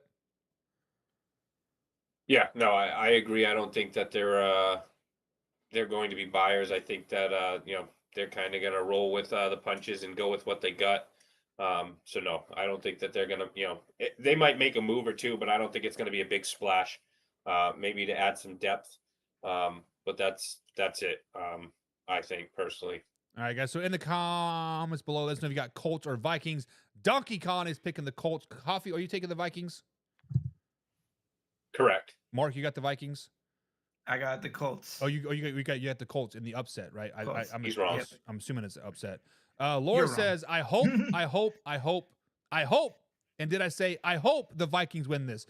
Skull Nation, baby. Let's go. Let's go. Sorry, Laura. Willie Jack says the Vikings are trying to keep pace with the Lions and Packers for that number 1 seed. Tough loss last week in LA. Absolutely cannot lose tomorrow. Definitely a must win. Minnesota 31-20. I like it. It is a must win for them because that is a tough division. And honestly, it's a must win for the Colts too. Like I was going back and forth on this. If you guys want to check out that clip, it is out there. My man Casey Morgan's in the chat. Mr. Pigskin punting himself. He says, I'm picking the Vikings in this one. Derek says the Vikings as well. Vikings across the board. Mark, you are the outlier. Is it because of their defense, or because like why are you taking the Colts? I'm thinking the Colts because, like I said, I think the Minnesota is going to show them their true colors. They're not a fucking predominant team like they think they are. I'm sorry. Yeah. The Colts have Flacco, and that's going to, dude. I don't know if you've seen any Colts game when Flacco's in the game and when Richardson's in the game, it's completely different. He can move the ball, dude. Like they will run all over. They will. I just have a feeling that Flacco's going to have a good game and beat Minnesota. Yeah. Minnesota's rush defense is number 3 in the league, though. They're going to shut down Jonathan Taylor. And, they've got some pass rushers that can get after the quarterback. And Flacco's, he can't move around the pocket like he used to. So I think he's going to be in trouble tomorrow. For the record, I don't think Flacco could ever really move around in the pocket, but he's definitely he is definitely less unable now. Not as far as run, but right. he was able to step up, slide. And Hoffy, I see your 3rd ranked rush defense, but I'm going to raise you the first 3 weeks of the season when they were boat racing teams and teams were trying to keep up and they weren't rushing. I think that Jonathan Taylor's a beast, man. He is. Just saying. He is. But guys, that's going to be it for today. Hoffy, 2.5 hours. Are you okay, bud? Is your kids okay, Hoff? Are they falling asleep on you? For a while. We didn't do the Rams and Seahawks, did we? We missed that one. Yeah, who cares about that one? We'll talk about next week. That's my hey, you miss some, you lose some. Do you want to talk about the Rams Seahawks? I mean, we can. Does it matter what I want? Yeah, it does. What you want. It matters. All votes matter, right, let's touch on it then. Let's touch on it. Let's go to the Rams versus Seahawks. Okay. Let's go to the Rams versus Seahawks. The Rams guys are sitting on 3-4 on the season, and the Seahawks are sitting at 4-4 on this season. This is a huge game for both teams, actually, right? Battling for last place in the division. Coming off a monster win over the Vikings last Thursday night, the Rams kept their team intact. Like I said a few weeks ago, actually last week, I said the Rams needed to win this game so that they could keep their team intact. Keep Cooper Kupp there, keep Matthew Stafford there, etc. This is a game-changing season for the Rams. If you can knock off one of the top teams in the NFC, like the Seattle Seahawks, you might be start to mentioning in the same breath as a playoff team and an NFC West competitor. The Seahawks started off 3-0. Then they went 0-3. Then they went to Atlanta and they beat that game. And then they came back home and they lose to the Buffalo Bills. The Seahawks need a complete game, Mark. The Seahawks need to come out there and they need no mental mistakes. They need to be solid on defense. They need to be solid on defense and solid on special teams. I am taking the Seattle Seahawks in this game.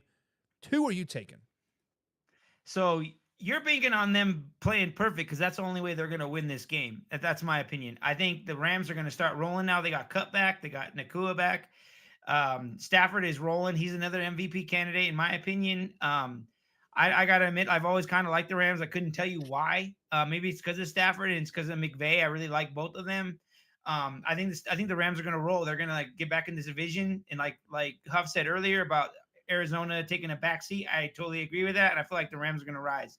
One of the bad things about the Rams, Hoffy, has been their defense, right? No Aaron Donald. They really haven't been able to find that filler to really step up and get any pass rush. I believe it was about 2 weeks ago, you said they were last in the NFL on quarterback pressures.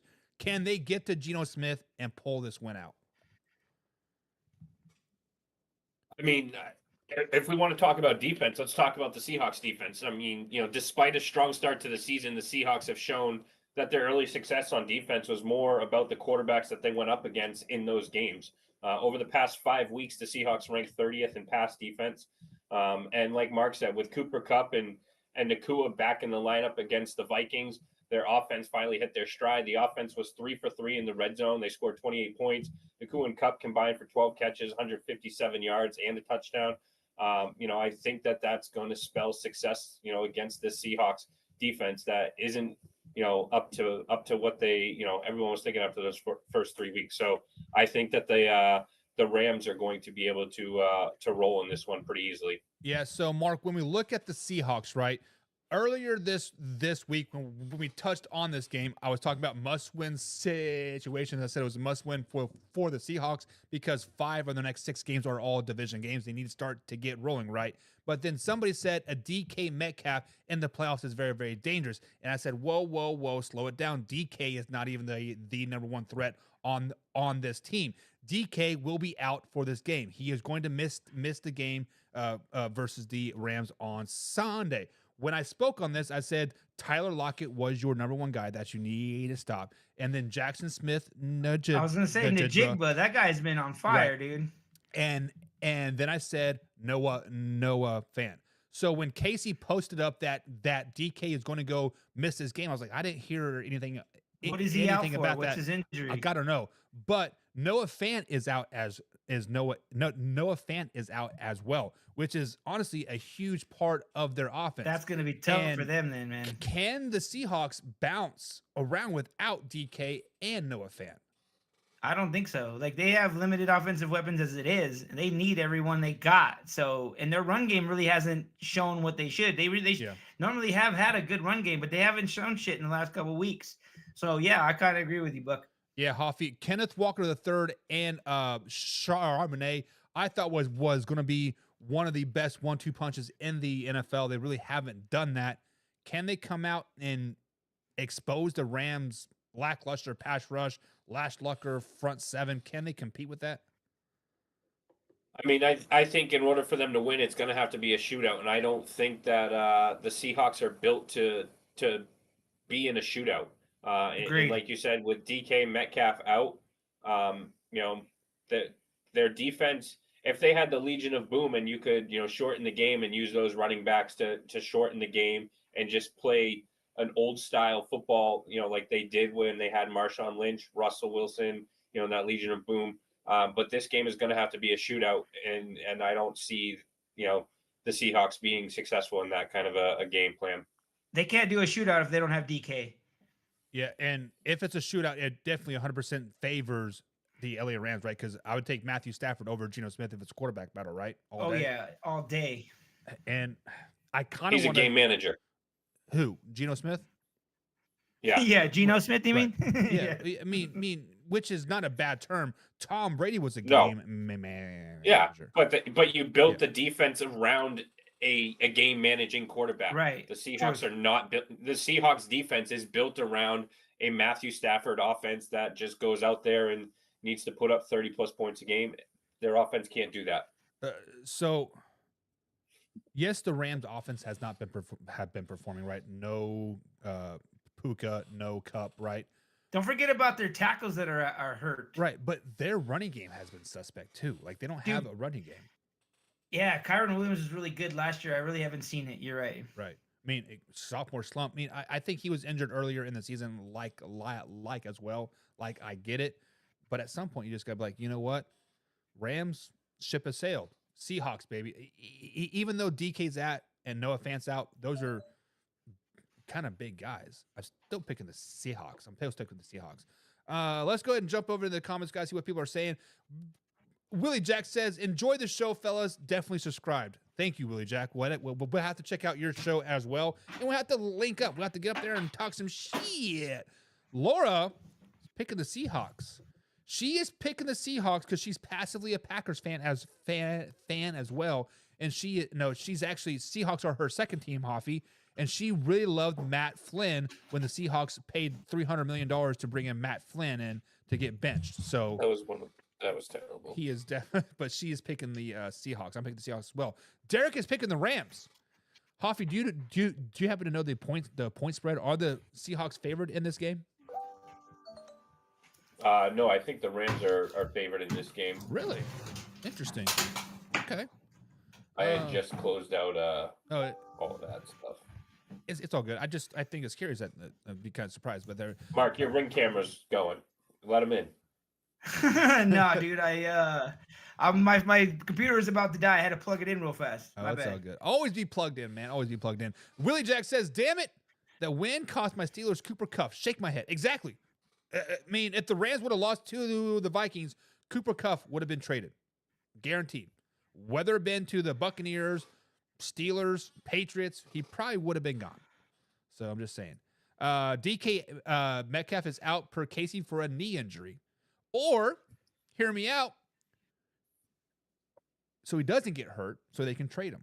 Oh, it's a trade. I knew you were gonna Let's see. fucking say They're, that. they're dude. not they're not trading DK Metcalf. It would be And stupid the to do Rams that, dude. Why? The Rams are 1-point favorites. What has DK done for you lately? Besides chase the guy down like 3 years ago, what has he done? 35 catches this year for 500 yards, 3 touchdowns. He's like their best receiver, though, right? Tyler No? Lockett's better from the Kansas State University, right there. See the helmet? The Kansas State University, greatest college ever. Talk about a homer. Hey, I'm a No, I'm a I K-State alum. think DK Metcalf, yes, I like Lockett, but I think that he is, on the tail end of his Agreed. prime. But I think Metcalf and then the other kid out of Ohio State who I was Jackson Smith and I'm Jimbo. a fan of. Yeah. I mean, if they Jackson get rid Smith of him is and he goes I think somewhere that's else a and solid balls one, too. out, what are they gonna say then? Me, And I think Noah Fant's a pretty solid tight end. So I mean, you got somewhat of a three-headed monster. You got to get healthy on the offensive line. Walker is going to find his form that he had last year. But the NFC West, I know that all the teams are like 4-4, Trash. but that's a tough. It is not. That's a tough division. They're I all agree. pretty solid teams. There's I'm just doing it to No. fuck with you, Hoff. I know. It's all good. So I believe I personally said that I thought Kyron was having kind of a down year, kind of not been rushing a whole lot. Willie Jack said I believe he's a top 10 in rushing and touchdowns, and you are correct. He does have 533 yards on the season, which is 12th in the NFL, and 8 touchdowns, which is second in the NFL. So I still don't think he has the rushing. The rushing No, game but they has run the been as ball a well. lot. So obviously he's Yeah. going to have those kind of stats when you're handing the ball off to him constantly. Right. I mean, it is what it is. Jalen Season says the Lions beat the Packers. Yeah. False. Yeah. Charbonnet Moroni, you're just talking a bunch of nonsense there. I see you, big guy. I see you talking nonsense. Willie Jack says DK has been a sleeper trade target for my Steelers since the summer. And honestly, I think the Seahawks could probably get a third rounder, if not a The second rounder. Steelers fourth are like rounder. begging for a fucking other receiver, bro. They're begging for it at this point. Which honestly, I don't think they need it. I still think they're going to win the division without getting a receiver. But it would not shock me if the Buccaneers are like, "Hey, Seahawks, Godwin is out." Buccaneers are the team that need a fucking wide receiver. Yeah. I'd agree with you for sure. They definitely need to do it a lot. But Hoffy, now are you satisfied with ending the show? No, let's talk about week 10. Let's talk about week 10. Fuck Let's you, do Hoff. it. That's next week, dude. Let's go into our week 10. Let's do our week 10 picks a week All right. early. All right, Now go we'll put your kids to bed, bro. So Hoffy, there is a comment for you in the question. Alex A comes out and says, "I'm not gay, but my boyfriend is." And Hoffy, you and I know this very, very well. It is not gay unless the balls touch. So if you are the giver and your balls don't touch, you are not gay, right, Hoffy? I mean, That's supposed to be our little secret, Bob. well, no, because we I don't know. know. I don't want to know what happens to you guys at the gym. Is all I'm saying. Listen, It's not at the gym. It's in the party van. Hoffy and I give it to Combsy all the time, and we make sure the balls do not touch. We cuff them up to the buddy hole. No, I'm kidding. But Jesus. like, Too much You information. know we've been on for too long when we start talking about balls. so, Touch them. Mark, we were on the party bus, and Hoffy was doing some pole dancing, and his wife was not happy. I'm just going to put that out there. His Judy. Oh, you mean Dude, I his, you mean his sliced my sugar finger mama? open. I sliced my finger open. The I had, sugar like, mama blood was all not over my happy. You dress. can't have that. All right, guys, we are out. Laura says, thank you guys. Have a great night. Guys, don't forget we fall back an hour. So it says it's 11:30 Yes. here on the East Time. It's only 10:30. So technically we can go for another hour if you wanted to, Huffy, but Well, check out the Toxic Crew for the power rankings. Everybody, please. all right, guys. I'll be back Monday, 1:30 East Coast times. These two guys will be back Tuesday on the power ranking shows. And Vikings 35-10 is Huffy number 1. So, Huffy, say this out, big guy. Peace. I thought, go to bed. Man, You go to bed. You put your kids to bed. Rise up. Later, guys. Peace.